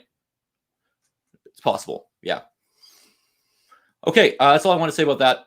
We can move to the next one. Sure. Let's do it. So let me close this out. There we go. All right. Yeah. Let's put this back up. We'll play the next section. So I think once everything's situated historically, we don't see what people understand today to be monotheism in the Bible. And so I think it's not a helpful analytical framework to impose upon the Bible. If saying, okay, we're going to look through the lens of monotheism at the Bible, if that helped us better understand things that were going on, that's one thing, but I don't think it does. I think it is primarily an attempt on the part of people today to try to presuppose a kind of ideological continuity with the Bible. We get our beliefs from the Bible. Monotheism is one of those beliefs. So obviously it must be in the Bible. Otherwise, where are we getting our beliefs from? We'll get back to.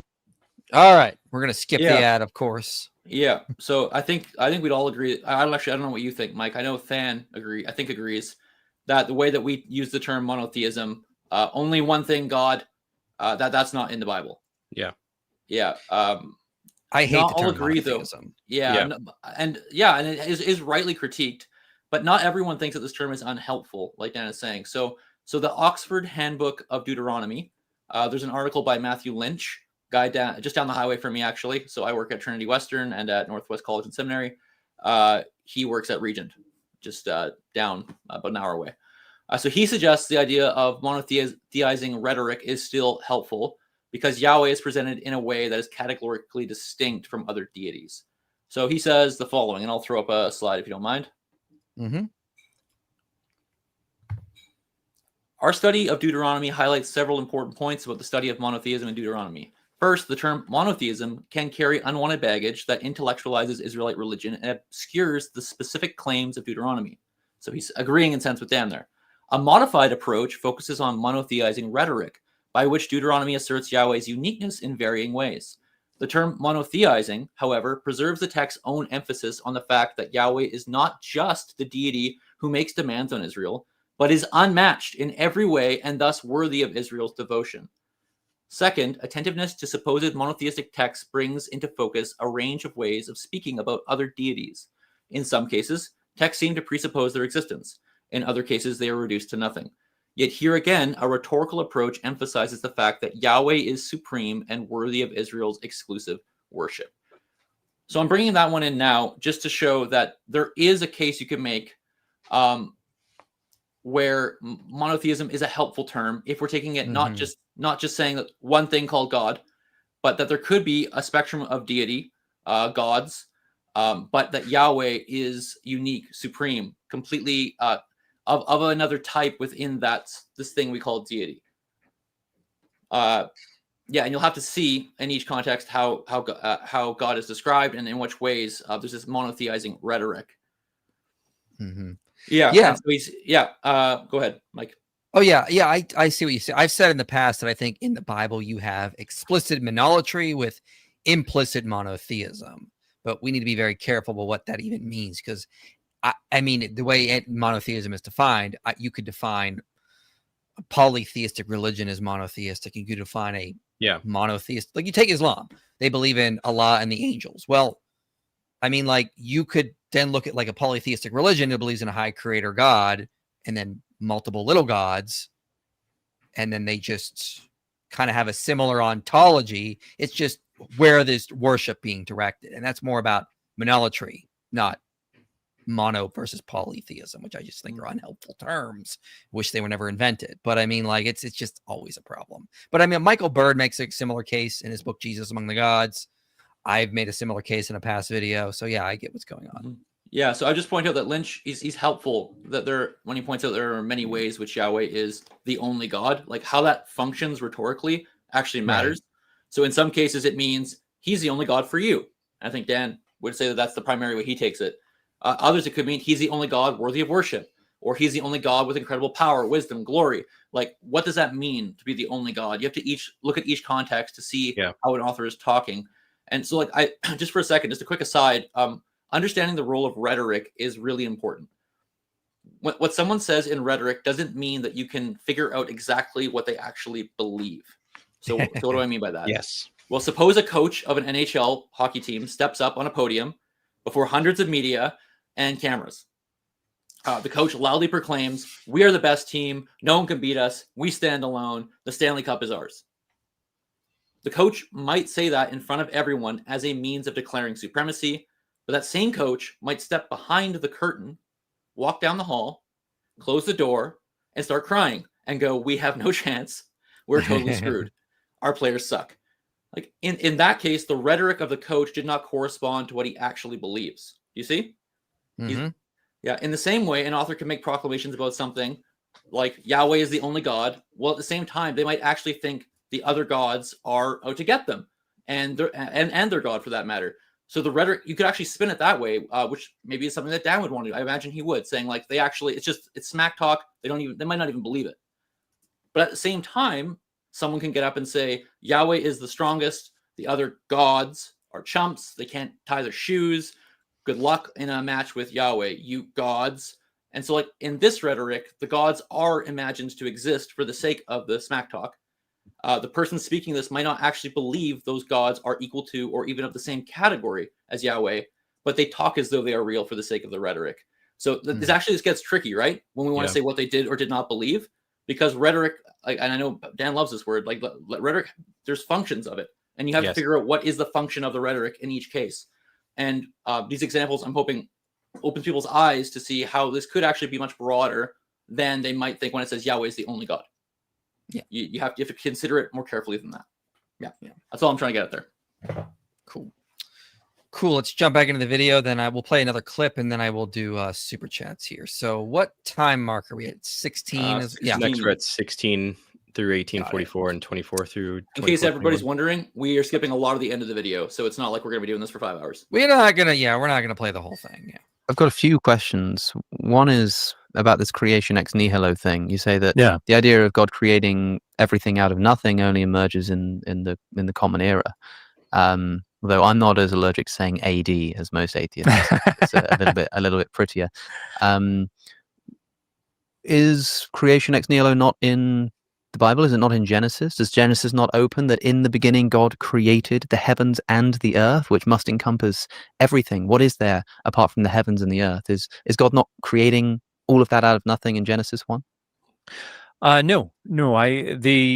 The academic consensus these days, one, even if we translate Bereshit bara Elohim et Shemaim va'et haaretz, or et hashemayim va'et haaretz, even if we translated that according to the traditional, now in the beginning God created the heavens and the earth, it doesn't necessarily demand creation ex nihilo, because the word created doesn't necessarily mean out of nothing. It could just be a fashioning of a kind of material substrate. However, how you create a car, Steve Jobs creates an iPhone, but he doesn't sort of pop new material into existence. Yeah. And even the verbal root bara in Hebrew, which is only ever used with God as the subject, it still does not mean out of nothing, because parents create children, or God creates children when couples get pregnant and stuff like that. Right. But I think the majority of scholars today would say that that's not a great translation of Genesis 1:1, because the word Bereshit, which is traditionally understood to mean in the beginning, occurs, I think, 7 other times throughout the Hebrew Bible. And in every single occurrence, it is in the construct. And what that means is that in Hebrew, it doesn't just mean in the beginning, it means in the beginning of something. And so the of is whatever follows. And so you are seeing more translations of the Bible today that begin the Hebrew literally would be in the beginning of God creating the heavens and the earth. So it's a temporal clause, and more idiomatically in English, what you see in a lot more Bible translations today is when God began to create the heavens and the earth. And then verse 2 actually explains what already existed. When God began to create the heavens and the earth was without form and void, and the darkness was upon the face of the deep. In other words, God's like, all right, I'm ready to create. Here's my stuff that's already here. We got the darkness, we got the deep, we got the earth. And then what's the first creative act? Let there be light. Yeah, so my friend has once joked to me that... Yeah, real quick, I've made this point before. I don't think that's what Genesis 1 is saying. I think there are other places where it says God created all things, and that the implication there is... that's referring to creating things, but I don't think that's the goal of the author of Genesis 1. I don't think that at all, but let me jump ahead to this other time marker you wanted to play, Joel.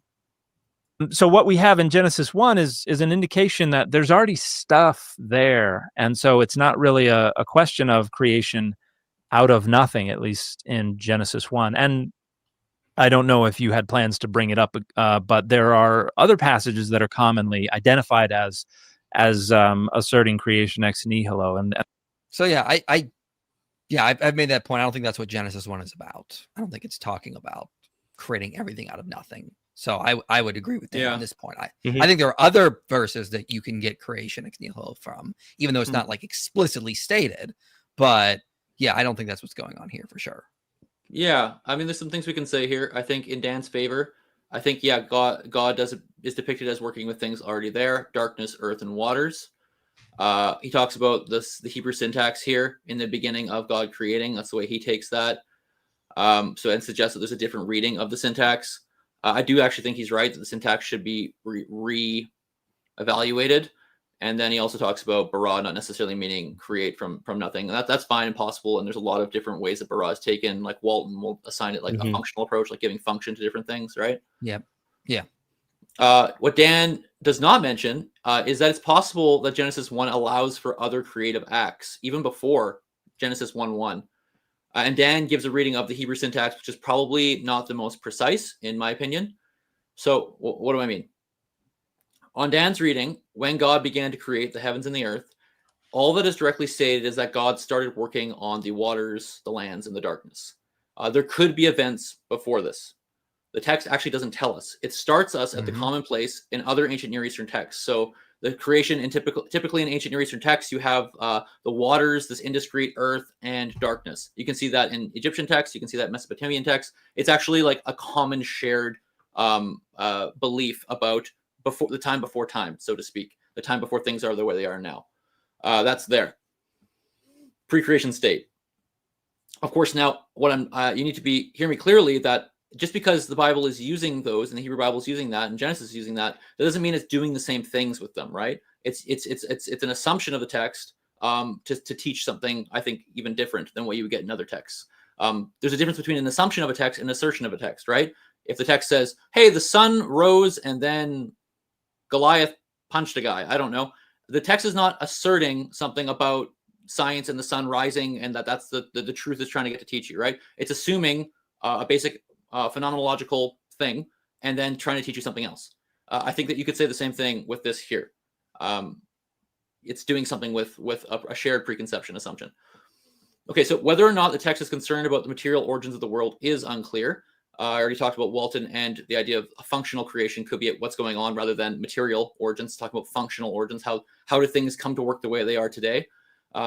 He's famously looked at that. You can go check him out. He's written tons on it. So it might be that they just don't care how matter got here. They might not be asking that question. And we're going to talk about that again in a minute. One of the scholars I'm going to bring in, he actually makes that point as it's really important. They might be talking about something else, engaging with a different discussion than the material origins of the world. And it's not the question being responded to. But getting to the Hebrew syntax then of Genesis 1:1-3, I think Dan's view could be developed.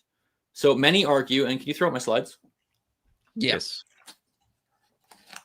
Stop it, Mike, Dan. I got it. There. Many argue that Homestead, here's the article from Vetus Testamentum in 2008, that he has he's the best accounted for the syntax here. So this is a pretty famous article. And I will not get into Hebrew grammar with you right now. Don't worry about it. But basically he argues that it's a unmarked restrictive relative clause, which I'm not going to explain that right now. But upon his evaluation, and many scholars accept this evaluation, this is very well attested, and it makes a lot of sense of the syntax. Again, you'll have to go read it. It's not necessarily easy reading, and again, we're trying to not make this a 5-hour stream. So he ends up concluding or giving the translation in the initial period that or in which God created the heavens and the earth. So in other words, there's an initial period where God created, and in that initial period, there were these three things: the darkness, the land, the waters, and he's doing something. And then notice what he says at the end of the article.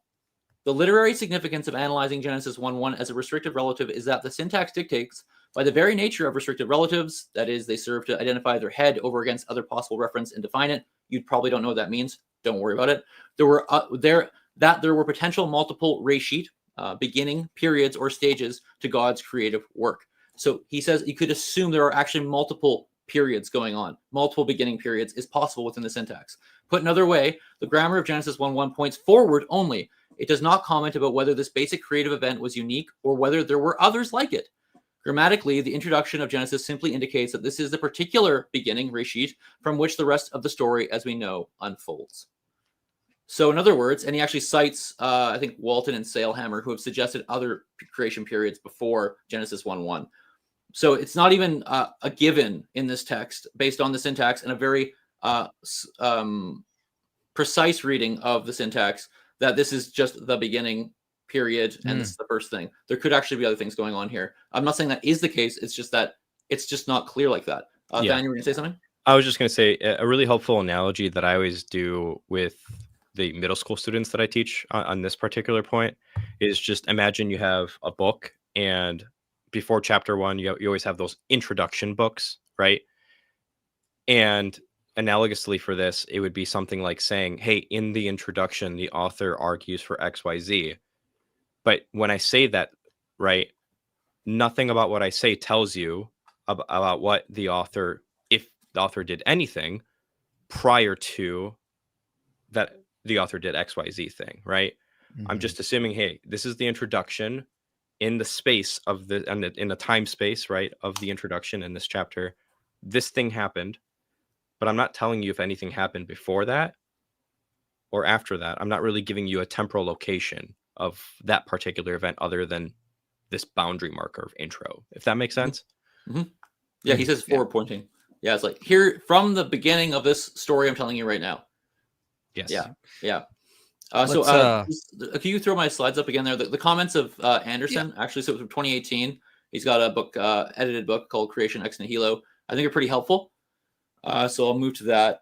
Well, before I do, basically what he gets at is that the Old Testament is written in a different environment, and it's going to be challenging different assumptions. So I said I wanted to come back to the idea of what this text is actually doing and why that's important. So Genesis 1 was challenging the idea of God fighting with other gods or forces of chaos, which is often characterized as chaos kampf, is like the term that was used previously. It's kind of falling out of favor now. So in the idea that the gods in the ancient world fought with usually often personified or like sea creatures or like the sea becoming a god, like all sorts of things, like gods fighting in against each other in this act of creation to create the world as we know now. In the Genesis text, God is not involved in and has no rival in creation like other ancient Near Eastern myths. And so that's the context that Genesis 1 is being written in, and is likely combating the worldviews around them from Babylon, Assyria, whatever. But then this is what Anderson says in light of that, because the Greco-Roman world in which Creation Ex Nihilo is discussed is not the same. So he says, we must recall that Creation Ex Nihilo is a doctrine that arises in a Greco-Roman environment.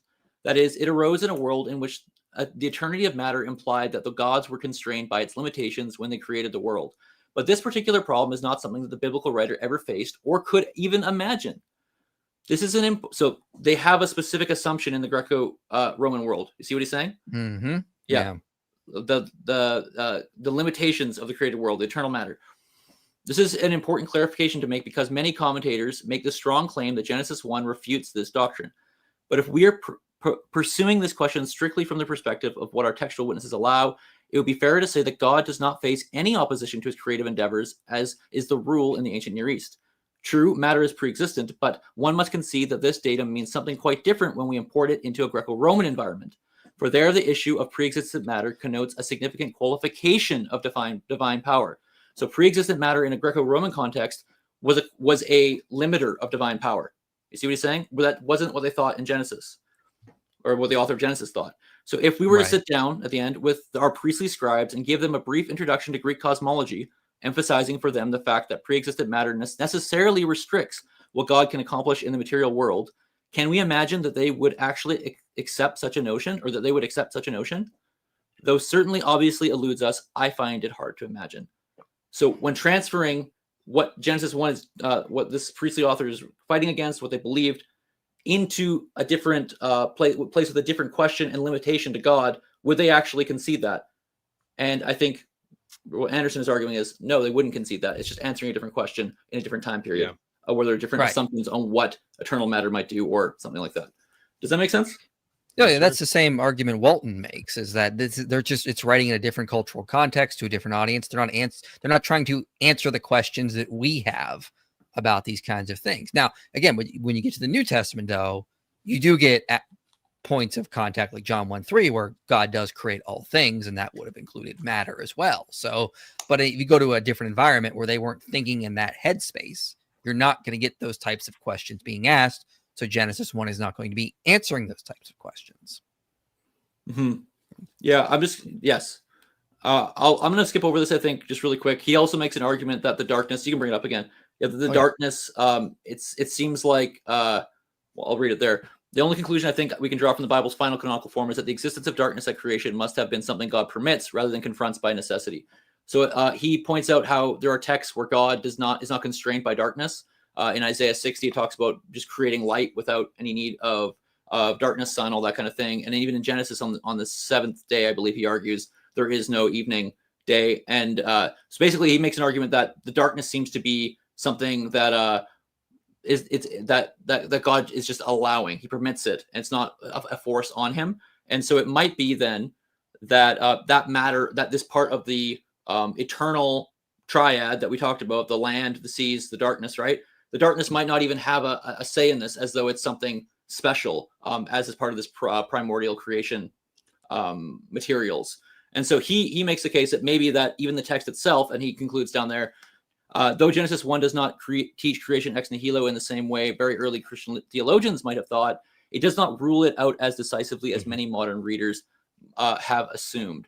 So it might be that God's power over that, and its lack of constraining that the darkness does, could be an indicator of his of something more, is what he's saying. It's not exactly particular. It's not fully clear. There are other texts as well that presume the creation of the darkness, so it's not just a pre-create. So it's not an assumed pre-created item in the primordial past. So here's Book of Jubilees. So this is actually not. This is earlier than the Common Era, I believe 2nd century BC, and says that the darkness was created as well, which is not what Genesis 1 says, right? Explicitly. Yeah. So this might be an implicit thing in Genesis 1, and let's say Isaiah 60 brought out in Jubilees, that the darkness is actually something that God has control over in that way, and it's not just an eternal piece of matter, so to speak. I just wanted to bring that up. Thought it was interesting. I'm going to skip over this here. I think you included this. I didn't want to include this one, Then, about charity. Oh, my bad. Yeah. No, it's all good. Yeah, he also talks about charity, but you can look at it. Yeah. Cool. All right, let's get to some super chats here, since we got a lot building up, and we got a really generous run of nice $50 super chat. Very much appreciated. Thoughts on the theological interpretation of Scripture? Been diving into it through theologians. I'm not going to even try to pronounce those names, but they argue that the name Yahweh refers to each member of the Trinity, not just the Father. Yeah, I would totally argue that that's the case. You have, for example, Genesis 19, where there are 2 Yahwehs there. It's also pretty much the case also in Exodus 23, where the messenger or the angel is also referred to as Yahweh.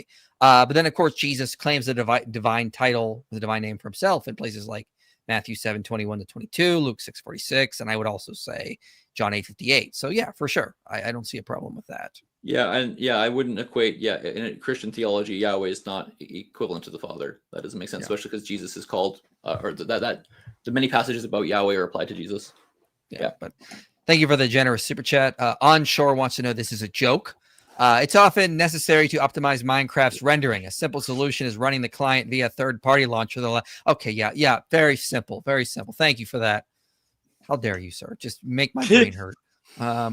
Is there a correlation between being made in the imager of God and taking the name of God? I've heard it described as taking on the name of God, being his representative as part of his family. I'm not sure. I don't think there is. Yeah, you will not carry the name of your God in a vain way or an empty way. So if you see Carmen Imes on that shorter dissertation on that, one of the 10 Commandments, the idea of representing, to carry the name of Yahweh is to represent his name. Yeah. Thoughts on John Piper and Christian hedonism? I do not agree with it, but I don't know that much about his views. What is it? So Wait, is there a connection between the that's your guess is as good as mine. John Piper and Christian hedonism? Oh yeah, no, that's his thing. So here's a little of my past. There was a time when Joel would have been all over that. John Piper in 2000, let's say 8, 10. I was a huge John Piper fan. Thoughts on it? I mean, see my videos on Calvinism. Wait, so does John Piper argue for Christian hedonism? Yeah, finding your delight in God. Desiring God is the name of his whole thing. Okay, brand. So it's not like he's not actually arguing though that like you should be a hedonist. Not in that. Christian not a secular. You find delight in Christian. God. Delight in God is is what you're seeking more than anything else as a way to defeat all other desires and evils within you. Who's excited for Lily J's world? No one is. That's awful. No, that's going to be such propaganda. But IP, there's a Minecraft server where Tolkien nerds are building a book accurate Middle Earth. You could follow the path of the Fellowship. I'm good, bro. Listen, I've read the books. I don't need to like live it out in a Minecraft world. I'm an adult. Joel, do you and Dr. Falk Fields have overlap? I'd cry from joy to hear a conversation between you two. Sorry, love y'all and y'all's work. No homo. Also 1,000 for Mike's JoJo watch party stream. Okay. What's Dr. Falk's Fields? I don't know what that is. Egyptology. Oh, sorry, that's Dr. Falk. I didn't know what Fields was. Is that his other name? No. He's using that as like a. Fields. Sorry, I completely misread it. Yeah. Do you? No. Yeah. Oh, do our fields, as in our scholarly fields? Sorry, that was a total brain lapse. Not really. He's an Egyptologist. I'm a Septuagentalist, and I also I work in biblical studies broadly because I'm very interested in biblical studies. Yeah. Thanks for all the hard work, Joel. This is a super chat from your side, so there you go. Oh, thank you. I really appreciate that. Yeah. Thank you for your video on hell. It has saved me from a lot of distress. That's wonderful. I'm glad to hear that, Matt. I'm writing an epic story on hell of a mass murderer going through purgatory. That's great. It sounds interesting. But yeah, I'm glad everyone go check out my video. Does God send people to hell? It's basically me giving a sermon. I hope you enjoy it. I based it off a sermon that Tim Keller gave once. For IP, to directly answer, how does baptism save, and is infant baptism biblical? Infant baptism is biblical because they baptize households, which would have included infants in Acts, for example. First of all, in the Greek Orthodox Church, they're not called sacraments, they're called mysteries because we don't know how that works. But the Bible does say baptism saves. It's very clear. The power of the Holy Spirit moving through the water, perhaps, I don't know. But it's a mystery or a sacrament. It's not something we fully understand, but baptism does save. How much for early access copy to Sabbath article? He wants to know how he wants to buy your Sabbath article. It sounds like. I would have to know who you are. Sorry. Yeah. Does this $2 count towards the Minecraft stream? It does now. Sure it does now. Also, not to mention this too much IP, but I eagerly await a stream where you break Than's brain on Hebrew roots wackiness. Could show him Staley or Michael Root or clips from the Way documentary. Oh God. Bro, he knows about that stuff. Well, here's the thing. My interactions with Hebrew roots is very minimal. It's random interactions I've had with like street evangelization things that I've done in the past. So I really don't know much about it other than like I don't even know the arguments they use anymore because it's been so long. Listen, it's Galatians. Everything Paul's saying in Galatians is really not about rejecting Torah observance. It's about just you can observe the Torah, but just you're supposed to observe the Torah, but don't think it counts towards salvation.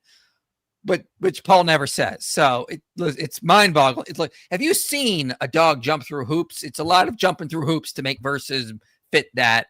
Reading everything through the lens of Matthew 5, where Jesus says, "I've not come to abolish law." That becomes a supreme verse, which all other verses must fall under line instead of verses interpreting verses kind of thing. You do typical with theology. It's Matthew 5 at the peak of the hierarchy. Everything else falls under that. It's a mess, to say the least. But anyway, let's get back to this video here. I jumped ahead to the next time marker. 26:30. Is that right? No, you said 36:25. You said jump ahead, Joel. What? Where?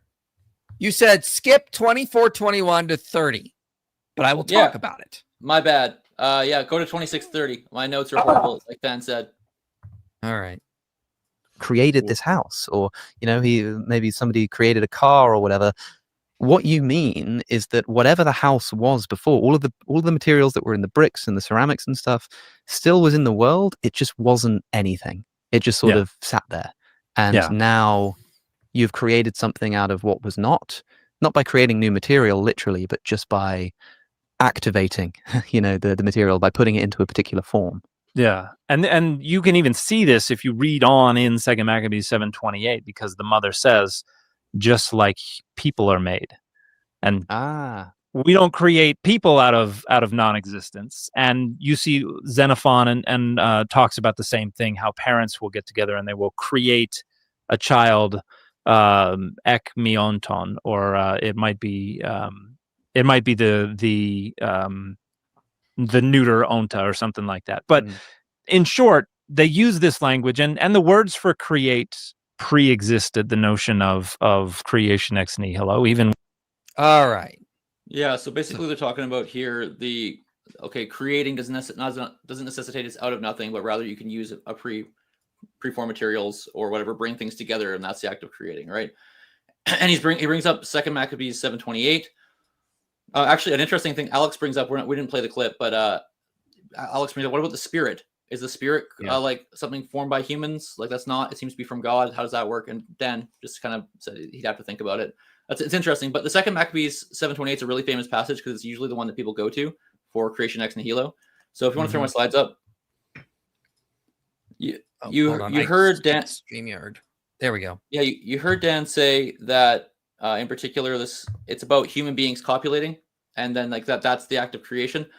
Yeah, I'm not sure like that's what this text is saying, and I'm not saying that I have like the final say on this, but we are in Septuagint now, which is my area, and I just looked at the Nets translation, and I don't think it's not clear that's what this text is talking about, procreation. Rather, it just says, and I read it here, and in the same way the human race came into being. Is that talking about procreation? No, I don't know. I think it could just be saying that like the heavens and the earth came into being by God, and so did humans come into being by God back then. Is it talking about humans copulating together? I don't think that's evident. And the Nets translation is kind of the standard scholarly translation of Septuagint materials. So I don't know where he's getting this copulation interpretation of this text. So I think that could be questioned. And some do think that this text has at least the possibility of showing a creation ex nihilo in the early or BC era. So I would point out as well, so I'm going to go to the next slide, that this is Anderson again from 2018. He says it's not clear, and that using 2 Maccabees as a definitive text it shouldn't be done. So he says, for many scholars, 2 Maccabees appears to be the better candidate of the two, for it seems to contain explicit denial of the pre-existence of matter. And I just read the verse there. But as scholars have shown, that assertion that God did not make the world out of things that existed could have merely implied that he fashioned the world from unformed matter, which is what Dan and Alex were just saying. Everyone follow with that. For we have contemporary Greek evidence for the use of an almost identical idiom to describe the engendering of children by their parents. So that's, I think, what Xenophon, what Dan was referring to, I believe. This does not mean that the author of 2 Maccabees understood the term this way. So it's not just a given that because Xenophon uses it in one way, like 500 years earlier, that it's going to be the same thing for the time of 2 Maccabees. You can use the same phraseology, but mean different things. As a result, this text fails as a decisive proof text for the doctrine. The most we can say is that 2 Maccabees is patient of the doctrine of creation ex nihilo. So I'm not saying this text says creation ex nihilo. I'm just saying it's not as clearly not as Dan seemed to say there. I wanted to point that out. Would you say that this would be a strong candidate of how I try to make the distinction between like the strict analytic doctrine and the conceptual building blocks? Would you say like the conceptual building block could be there? I don't know if I think it's more of just it's not clear if it's referring to nihilo or not. I'm not sure if it's that's the way to frame it for me. Yeah. Just throw my slides up one more time. Sorry. Oh, sorry. I thought you were done. You keep robbing me. And this here is Bachmuel again.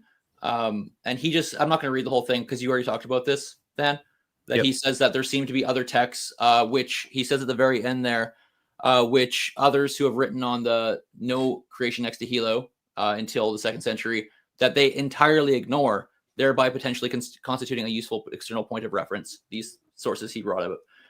So again, doesn't have to be an analytical framework, but there could be the conceptual background in earlier texts as well. So again, I encourage others to check this out as well. I don't think it's an airtight case that it must be the 2nd century. Okay, that's all, Mike. I'm sorry for my worries. messy notes. No worries. You can blackmail me by saying you'll show everybody my notes. See? He is, and whether he's the only God. You kind of got to have an idea of which texts come first and which texts come last. So maybe you can give us an indication of some of the earliest like Old Testament passages and what they tell us about the like multiplicity of gods.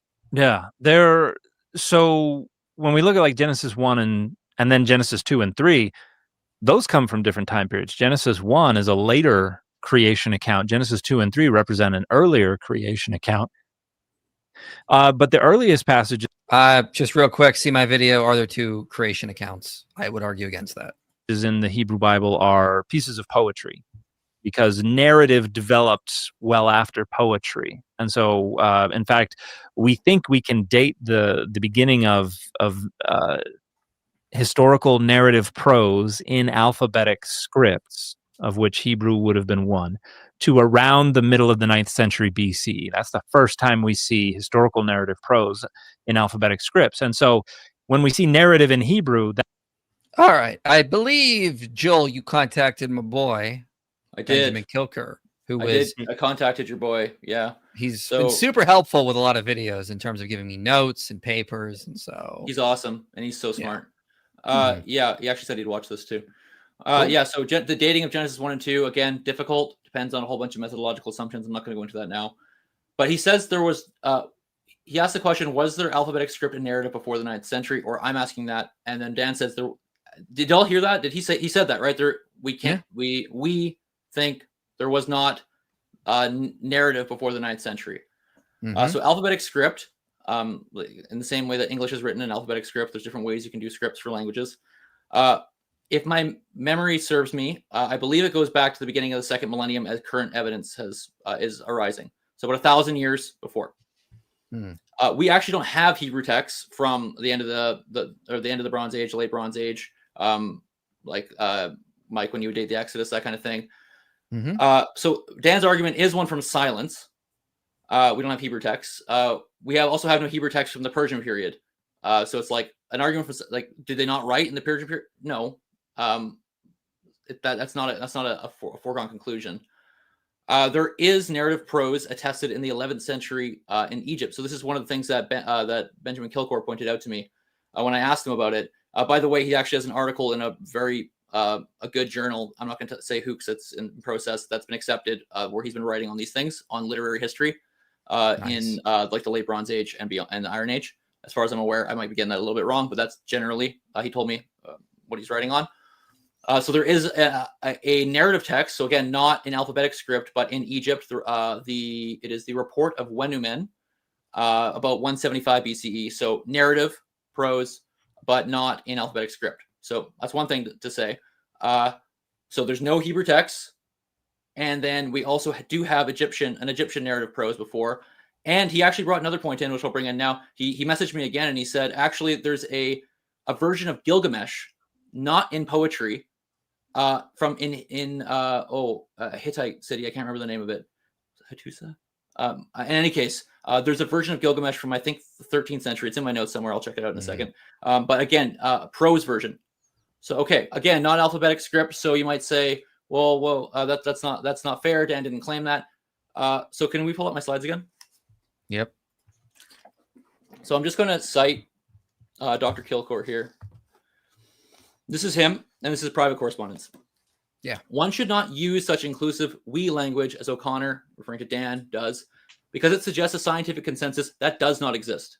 So Dan said, we know that narrative prose didn't come before the 9th century. And by the way, if everybody's not clear what's going on here, therefore, many of these texts, these prose texts have to be later. Pentateuch has to be later. All these things have to be later. And the poetry is earlier. But Kilcore is saying that does not exist in the literature, that consensus. Second, the argument about the development of prose in alphabetic text is problematic because we have so few alphabetic texts from early times that we cannot really know. In my opinion, the claim of such a development is pure speculation. So where is this coming? He thinks this is, you can't base this. There's no evidence for this. Because again, there's nothing there. It's argument from silence. The facts about the situation in the late Bronze Age in the southern Levant are as follows. 1, Canaan was under Egyptian rule, and the writing culture was influenced by the Egyptians. So he says Hebrew words such as ink, papyrus are Egyptian loanwords that were probably incorporated into Hebrew during the Bronze Age. In Egypt, prose narratives already existed at the time. So Canaan under Egyptian rule, writing culture influenced by Egyptians. We just saw an Egyptian text with narrative prose, and we know that kind of thing would have been making its way into the land of Canaan. The lingua franca was Akkadian. So the Egyptians also conducted international correspondence in Akkadian. You can see the Amarna letters.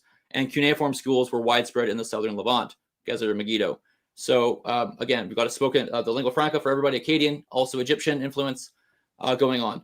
These are facts. 3, alphabetical writing established itself in Levant parallel to the cuneiform culture, which is that way of writing, which can be seen very clearly in Ugarit, where the same scribes conducted international correspondence in Akkadian and wrote local traditions in Ugaritic using an alphabetic cuneiform script. The few Ugaritic myths and epics that we have are indeed written in poetic form. Ugarit was, however, under Hittite domination and did not have an Egyptian writing culture. But if there are Proto-Israelite traditions dating back to the late Bronze Age, then scribes from that period in the southern Levant were familiar with 3 literary cultures: Egyptian, hieratic, not hieroglyphic, Mesopotamian, cuneiform, and alphabetic, Northwest and Semitic. Since at least one of these writing cultures knew a prosaic narrative form, Egypt, the argument that only poetic alphabet narratives are possible based on the evidence from Ugarit is, in my opinion, weak. Did I miss? Yeah, there you go. So, in other words, we know it in Egypt. We know Egypt was influential at the time in Canaan, in that area. There's no reason to think that there wouldn't be narrative prose there, even if it's non-existent, because we have so few texts, anyways. He actually went on. I won't cite him at length here, but he talked to me as well about that. We just have so few texts. We've got a few from Ugarit, all which are in poetic form. We have a Balaam inscription, also in poetic form. That's it for alphabetic Northwest Semitic narrative texts. We have nothing else prior to the Hellenistic time. So it's, again, he's just saying it's an argument from silence. It's guesswork. Yeah. See, a little bit of research goes a very long way. Yeah, so the Akkadian into Hittite for Gilgamesh was at Hattusa. Yeah, that's what I had it right. In a prose version in the 14th or 13th century. Yeah. No, it's very fascinating. Yeah. Yeah. I don't think that claim that really flagged in my mind, because I went, how does he know that? I don't read that anywhere. Why did Dan say that? As though it's like an established fact. Now, again, maybe I'm missing something. Maybe Ben's missing something, but it doesn't seem to be the case. Yeah. Okay. There you go. So that was a little bit of a side tangent from our topic on gods, but I'd like to really make sure I try and get the facts as I come into these things. Yeah. No, it's very interesting. No, I appreciate that. And Kilker does great work too, as I've said before. He really helped with my video. Are there 2 creation accounts? So it's based a lot on his work. So yeah, he's very good stuff. So let me put back this up. We'll play the next clip. And there are other places in this poem in Deuteronomy 32 where that happens. Verse 43, for instance. A lot of people will throw at me, the passages that say, I am and there is no other, is monotheistic. They'll insist that means there are no other gods. And you see that in Deuteronomy 32:39. I think the exact statement is, I am he. I am he, there is no God besides me. But then when you get to Deuteronomy 32:43, and if you're reading the King James Version, you're not going to see this. But again, we have something odd going on in the Septuagint, and then we found a fragment, a manuscript from the Dead Sea Scrolls that shows us what it originally read. So in the Dead Sea Scrolls, it says, worship him, all you gods. And this is actually probably being quoted in Psalm 97:7. But if you look in the King James Version, you have, rejoice, O ye nations, with his people, for he will avenge the blood of his servants and will render vengeance to his adversaries and will be merciful unto his land and to his people. Like, that doesn't really have anything to do with gods. But if you go look in the Septuagint, you have, strengthen him, all you angels of God. And again, Septuagint likes to translate Elohim as angels. But the Septuagint seems to double up the passage. It has 2 different takes on it. Kind of it has closer to the original take, and then it has something a little closer to the Masoretic text. So it was probably preserving 2 different variations on this tradition. And then the Masoretic text went one way, but we've recovered the Dead Sea Scroll fragment. And so already you can see, even anciently, there are folks who are uncomfortable with all these references to gods going on and are trying to edit them to try to mitigate not just the presence and the existence, but the function of these other gods. Okay, so we've got... Yeah, I'm actually I had a slide on this, but I contacted who I consider to be kind of the leading expert in Greek Deuteronomy this morning, and he got back to me. I contacted him before, and he got back to me this morning. And the text is just too textually complex to even discuss here, I think. So Dan mentions 2 potential readings there. It is possible, that there are 2 readings. So my friend, this is Jean Moret. He's writing the next critical commentary on Greek Deuteronomy. He actually thinks that, if you want to throw up my slides just so people see it. Yeah. He thinks that, what's going on? The rendering Hiu Theu, the first underline there, sons of God being in the text, and then angels of God is the next underlined one there, and then the Dead Sea Scrolls say just gods. He thinks that both the Septuagint texts are possibly actually later, and they shouldn't be representative of the initial translation. And so this is just a really complex text, and I think we should just move on from it. I don't think it's evident that the translator translated sons of God, as even though they had Elohim. It very well could be that the initial translator just had gods and didn't care, which would go against the hypothesis that in the Hellenistic era, at least early on, then that was a problem. But again, these things there's more to it. There's people are saying gods about everything. There are lots of mentions of gods in even the New Testament period. Dan will mention Paul talks about the gods, right? And then calls them demons, which we saw even in Deuteronomy itself. Yeah. Okay, let's move on from that. We're getting pretty late here and pretty long. Let's go to the next one, the 44, 45, and then I might skip a few ones after that, and I'll let you know. Yeah, just let me know what you want to do. Got this fascinating passage in Deuteronomy where nations seem to be being assigned by the Most High. So whoever the Most High is seems to be divvying up like the world and its nations according to the number of the sons of God, meaning that like there are these sort of minor deities underneath the Most High, and the nations are split up amongst those deities. And so Yahweh presumably is one of these deities, and Yahweh gets Israel, but other nations go to other gods. So the idea that we end up with here is that Yahweh, at least in this passage, is sort of given the land of Israel, but nothing else. So Yahweh is a local God. Right. Christians again are going to listen to that and go, no, Yahweh is the singular God of all people. Yeah. So the first piece of evidence they might give to say that is, you've already mentioned it, God says there are no other gods beside me. In the same passage in Deuteronomy, he says, like, I am he, or whatever, I am God, there is no other. He doesn't say I'm the best. He doesn't say I'm better than anyone else. He says I am the only one. Yes. And this is and I can talk about two things. One, there are data elsewhere in the Hebrew Bible that are supportive of this interpretation of Adonai as a territorial deity. And we can get to that in a second. But the there are no other is also kind of territorial rhetoric. And Nathan MacDonald is a scholar out of Cambridge who's written a wonderful book called Deuteronomy and the Meaning of Monotheism, where he goes into a very close reading of all these texts as they exist in Deuteronomy to talk about what seems to be going on here. And the language of there is no other, or there's none besides me, he shows that in other places where this is used, it is limited by the rhetorical scope. Like, it always has to do with whatever the context is. Like, there's somebody who's in a tent, and the question is, do you have a sword? And he says, there is none. And that does not mean universally swords do not exist. It means within the scope of relevance of this circumstance, there's not one here.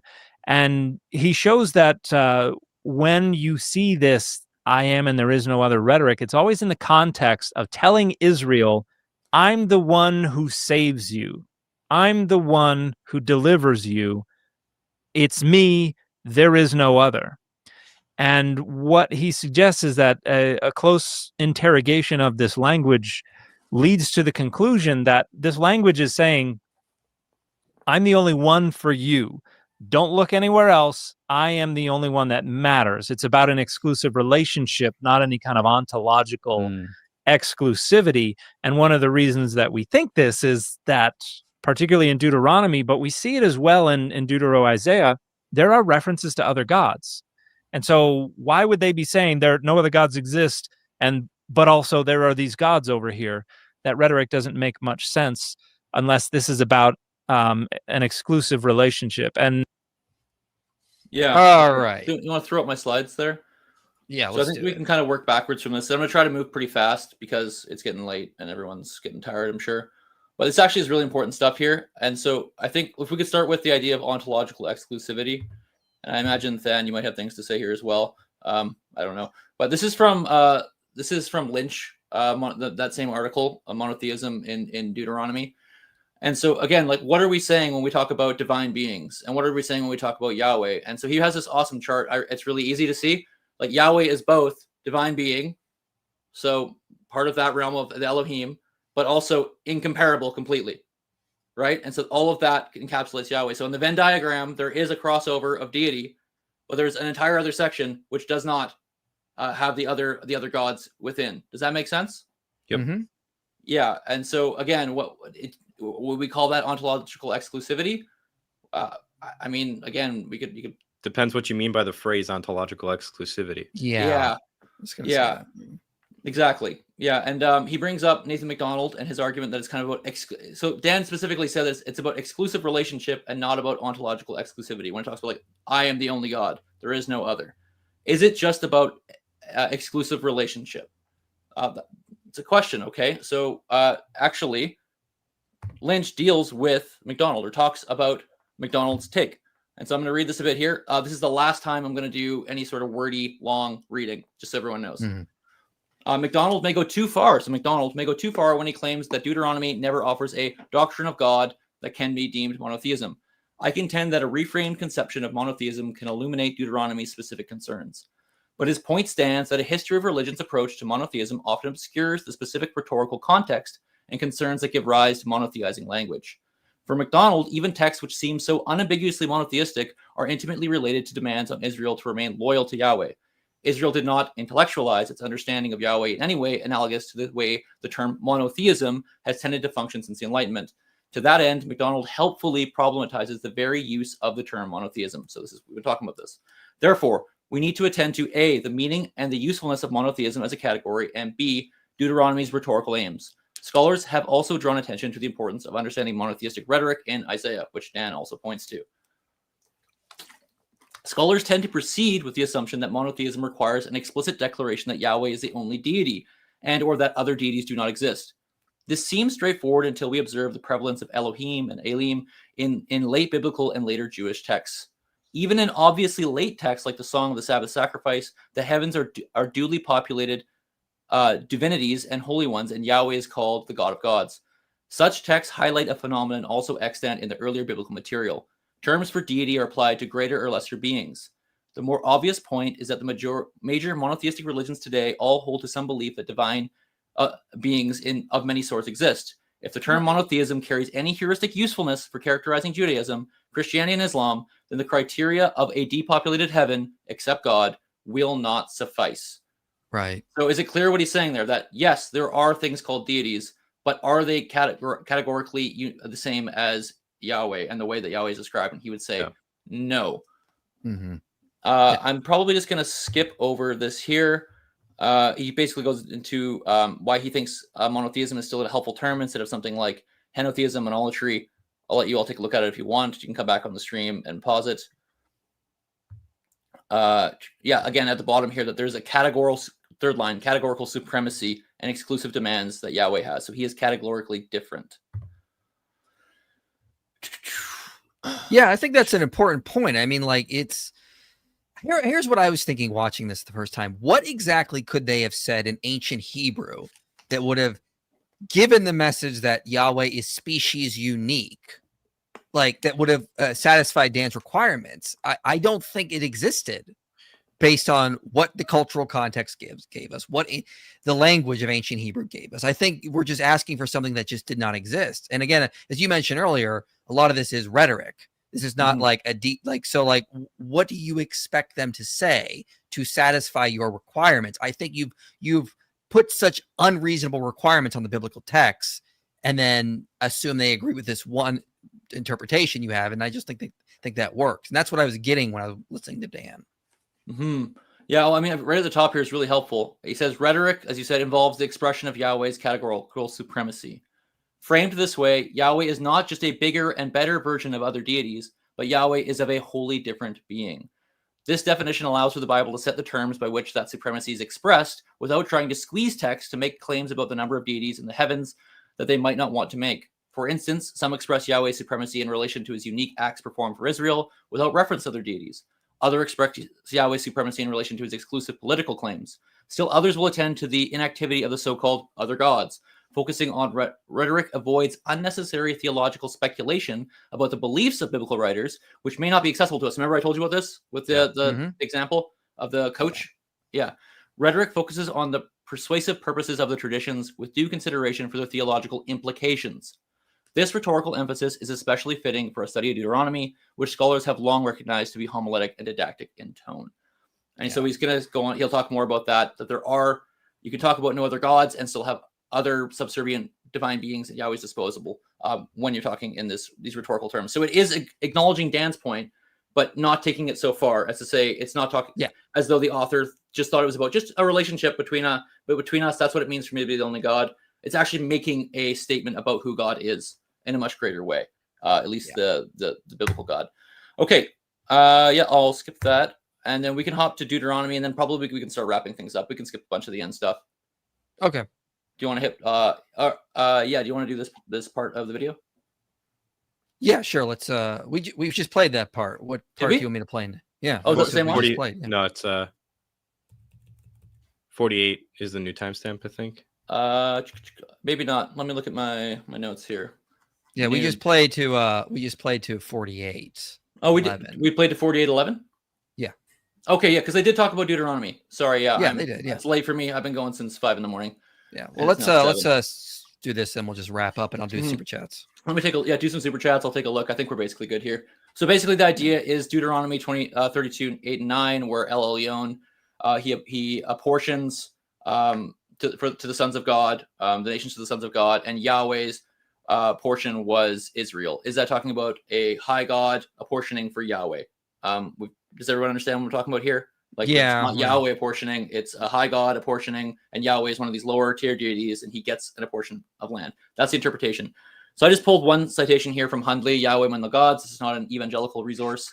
And I'm just going to point you to the underline. While the author or redactor of Deuteronomy likely equated Yahweh with Elyon, one could argue that El Elyon originally may have been the high God, while Yahweh was one of the second-tier sons of God to whom the various peoples were allotted. So again, first line, likely equated Yahweh and Elyon. And then again, while El Elyon originally may have referred to a god other than Yahweh in some traditions, the Hebrew text nonetheless makes sure to connect them. So again, it's a possibility, that reading, but it's not a given. And then the rest of the Pentateuch, he talks about the non-P Pentateuch, which would not include Deuteronomy. Yahweh and El are merged. So whoever brought this text together, they have a pretty unified view of El Elyon, the term used in Deuteronomy 32, 8 and 9. Well, 8. You mean, go ahead. Even with the rest of Deuteronomy, I mean, verse 39, see that I am he, and there is no God beside me. And then verse 43, rejoice with him, O heavens, bow down to him, all gods. I mean, the author of the poem in Deuteronomy 32 clearly thinks that Yahweh is the most high. I beat this argument to death on this channel, how just lacking it is and how much you're just stretching this one tiny few verses at the beginning of the poem to make it say like, yeah, Yahweh was a son. It's like, yeah, you divorce it from its context. And if you read what you want into that, it's again, there's no smoking gun. It's like Psalm 82. They have to read a lot into it and ignore the context. It just doesn't work. Yeah, and I mean, I just point out here just some parallelism in the poetry. So the idea, the first part is about apportioning peoples and then fixing borders, and then it's about apportioning peoples again. And in the parallelism, it doesn't require that the Most High is Yahweh, but it at least could be suggestive of that. Take it or leave it. And then as well, I've heard people say that, but it's an inheritance. Nachal means to inherit, and an inheritance has to be given. Again, that's a presupposition about how we understand inheritances. That does not necessitate that the word Nachal meant that for them. And now I don't have it in front of me, but I remember going through some of the other ancient Near Eastern sources, and I said this earlier, Mike, that you can get a Nachal, like here, Yahweh taking in a people for his inheritance without someone giving it to you. It's just a lasting possession that you now have. It's something in your retinue, in your possession. So you don't have to have Yahweh having a portion as is Israel means that somebody gave it to Yahweh. You can take a Nahal. You can conquer a land. I believe there was, I can't remember the source, a cognate language where it was using Nahal for conquering lands. So like they conquered somewhere and they got a Nahal. Well, no one gave it to them. Here's Judges 18:1. Yeah. In those days, the tribe of the people of Dan were seeking for itself an inheritance to dwell in. For until then, no inheritance among the tribes of Israel had fallen to them. And then they go and they take their own inheritance. That's what the story is telling. They take it. Yeah, I mean that particular verse you gave, you could be argued the other way. But yeah, the idea of the lexical semantics of what is inherent in the term Michal, you'd have to make a case that necessitates giver. I don't think it does. I think you could have an inheritance without having a giver. So Deuteronomy 4 as well. Deuteronomy 4, Yahweh is clearly the Most High, and He has an inheritance. That doesn't mean it was given to him by someone. We're reading what we want into the text. It's like we're reading. So the English word inheritance, we tend to think that as it's giving someone. We're taking the English meaning. I think we're reading too much into the Hebrew. Yeah. All right. So I think we could probably get. So can I just make a couple comments about things just quickly? We're just gonna skip over pretty much everything. Sure. Yeah. So a few things. Dan does go on to talk about the Shema. Hear is the Lord our God. The Lord is one. And says like the one for you, like the only one for me. I actually agree with Dan. You can see Kevin Grosso's work on that. He has a linguistic analysis of it. And it does seem to be that's what that phrase particularly means. Yeah. And you can also look at Zechariah 14:9, where there will be a future day when Yahweh is one. And so it's not an ontological statement. It's a statement about Yahweh being the only one for his people and for the world. I agree with that. He goes on to talk about the hyperbolic language in Isaiah 47:8, where Babylon says, I am, and there's none besides me. And that's the same language that God uses in the previous context. And so it's like, oh, okay, was there actually no other God, or is there actually no other nation? Again, no one's here is saying that there's no other deity, right? It's rather what is the function of the rhetoric, which is that there's no one who's like Yahweh. No one even comes close, as we saw with Lynch. I'm going to skip over all that. I think it's even contestable that text where it says Babylon says I am and there's none besides me is actually referring to comparing to other nations. It might be actually comparing just specifically to Yahweh, because the Babylon is said to quote, or is portrayed as quoting like a bunch of texts from actually you can throw my screen up for a sec. I'm not gonna actually go through. I'm just gonna put it on the screen so people can see. Yeah. So that's I think that it very well could be that Babylon's being compared to God as taking on divine prerogative and not being compared to the rest of the nations. That's not the point. Anyways, that could be, I'm sure, contested, and I know there's a text in Zephaniah. I'm not going to talk about it right now. Other than that, I think we can skip all that. I mean, there was the text in Exodus 21. Okay, give me my slides for 60 seconds. You got it. 60 seconds.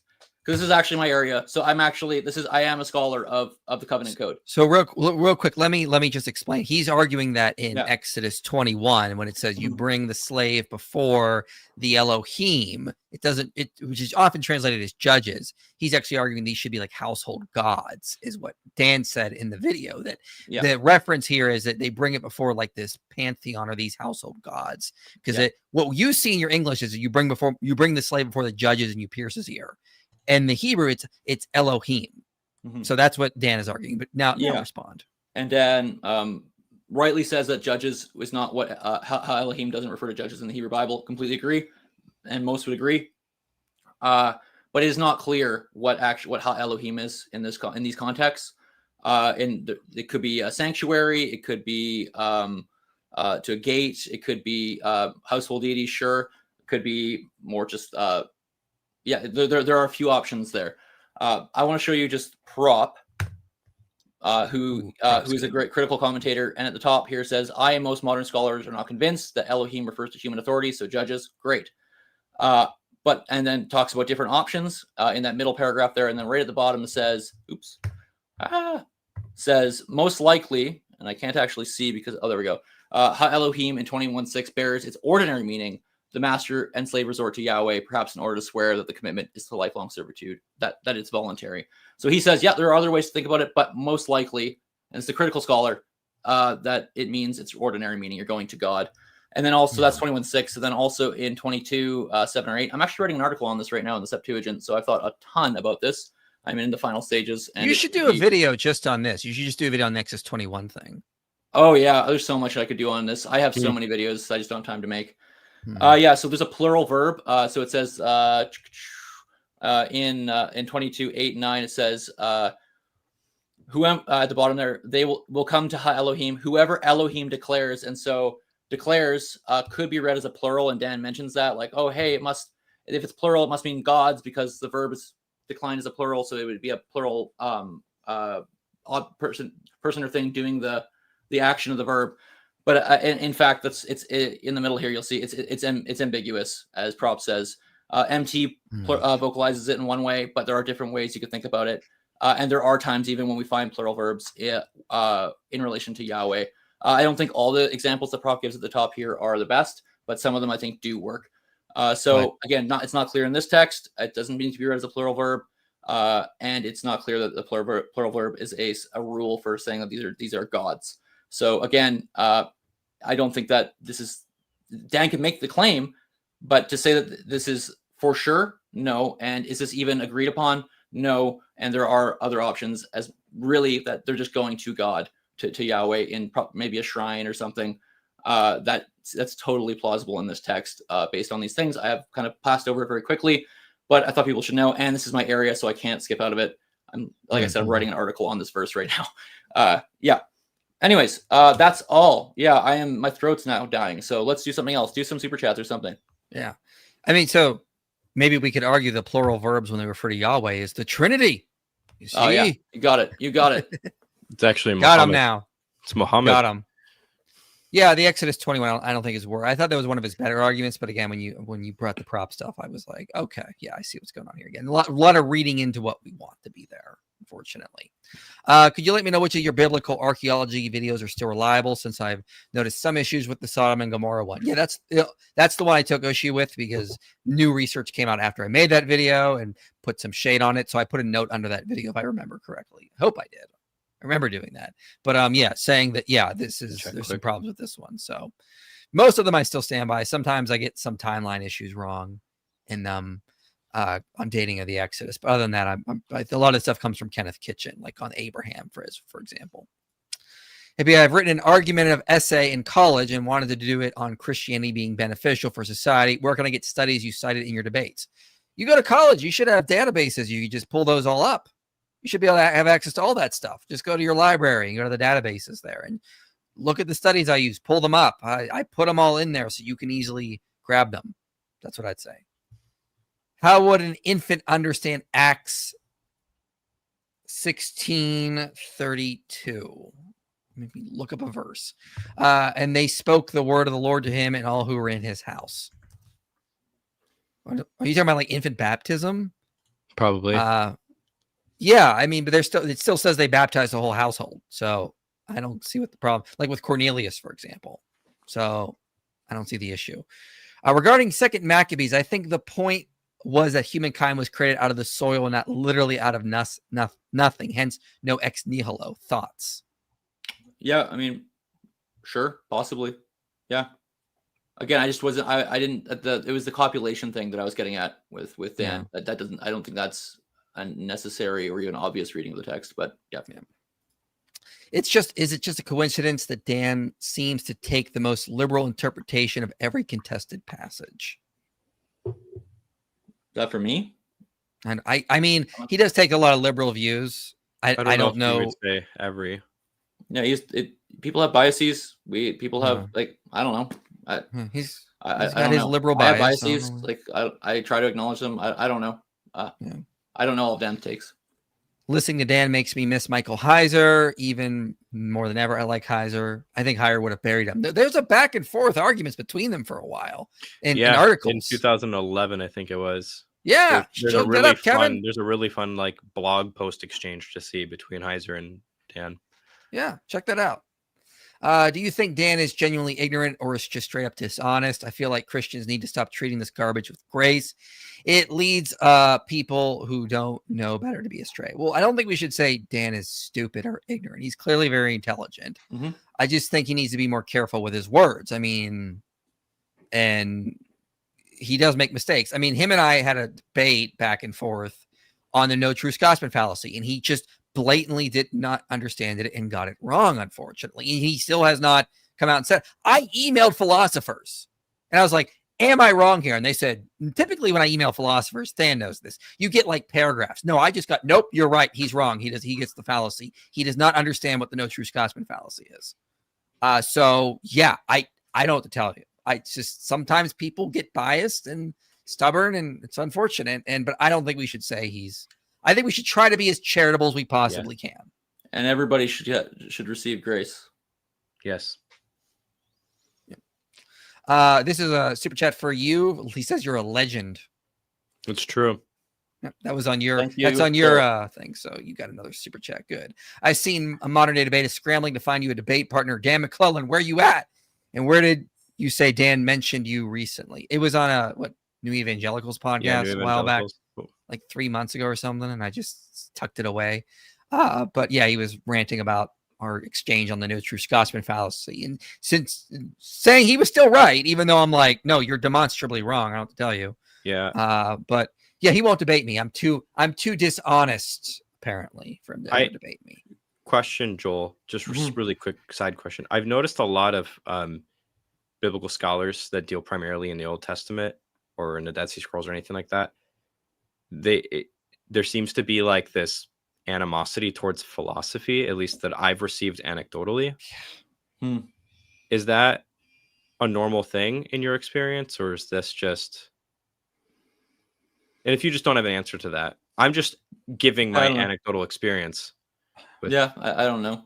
Listen, yeah, I've seen a lot of animosity towards philosophy among biblical scholars, and it's really sad because it's very lacking in that field. I feel like we wouldn't have things like the assumptions with the documentary hypothesis, for example, to give one, if people had better, as Michael Heiser said, I just wish that they would take one class on logic.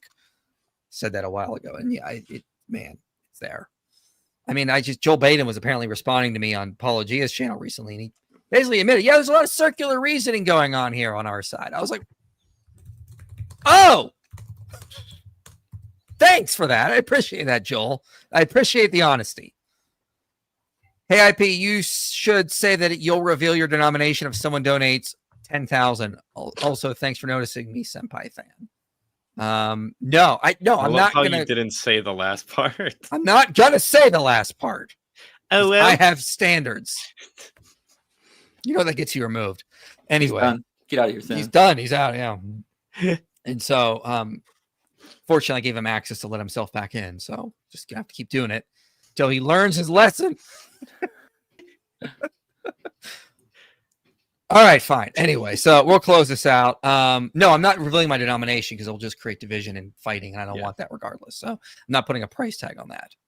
All right. Subscribe to Joel. Did I link your channel below? No, I didn't. Think you did.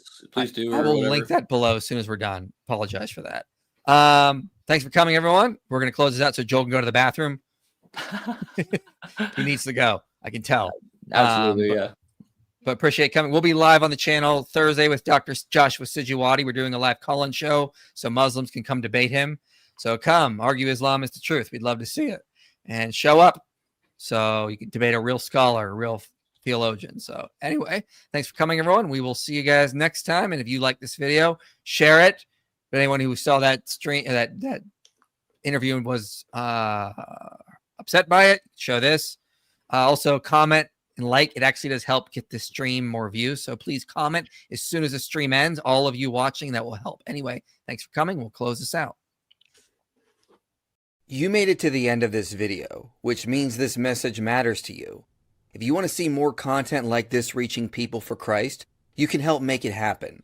Your support makes these videos possible. Click the link below and donate today. And if you want to go even deeper, consider joining our Patreon community. You'll get early access to videos, behind-the-scenes content, and a place to connect with others passionate about this mission.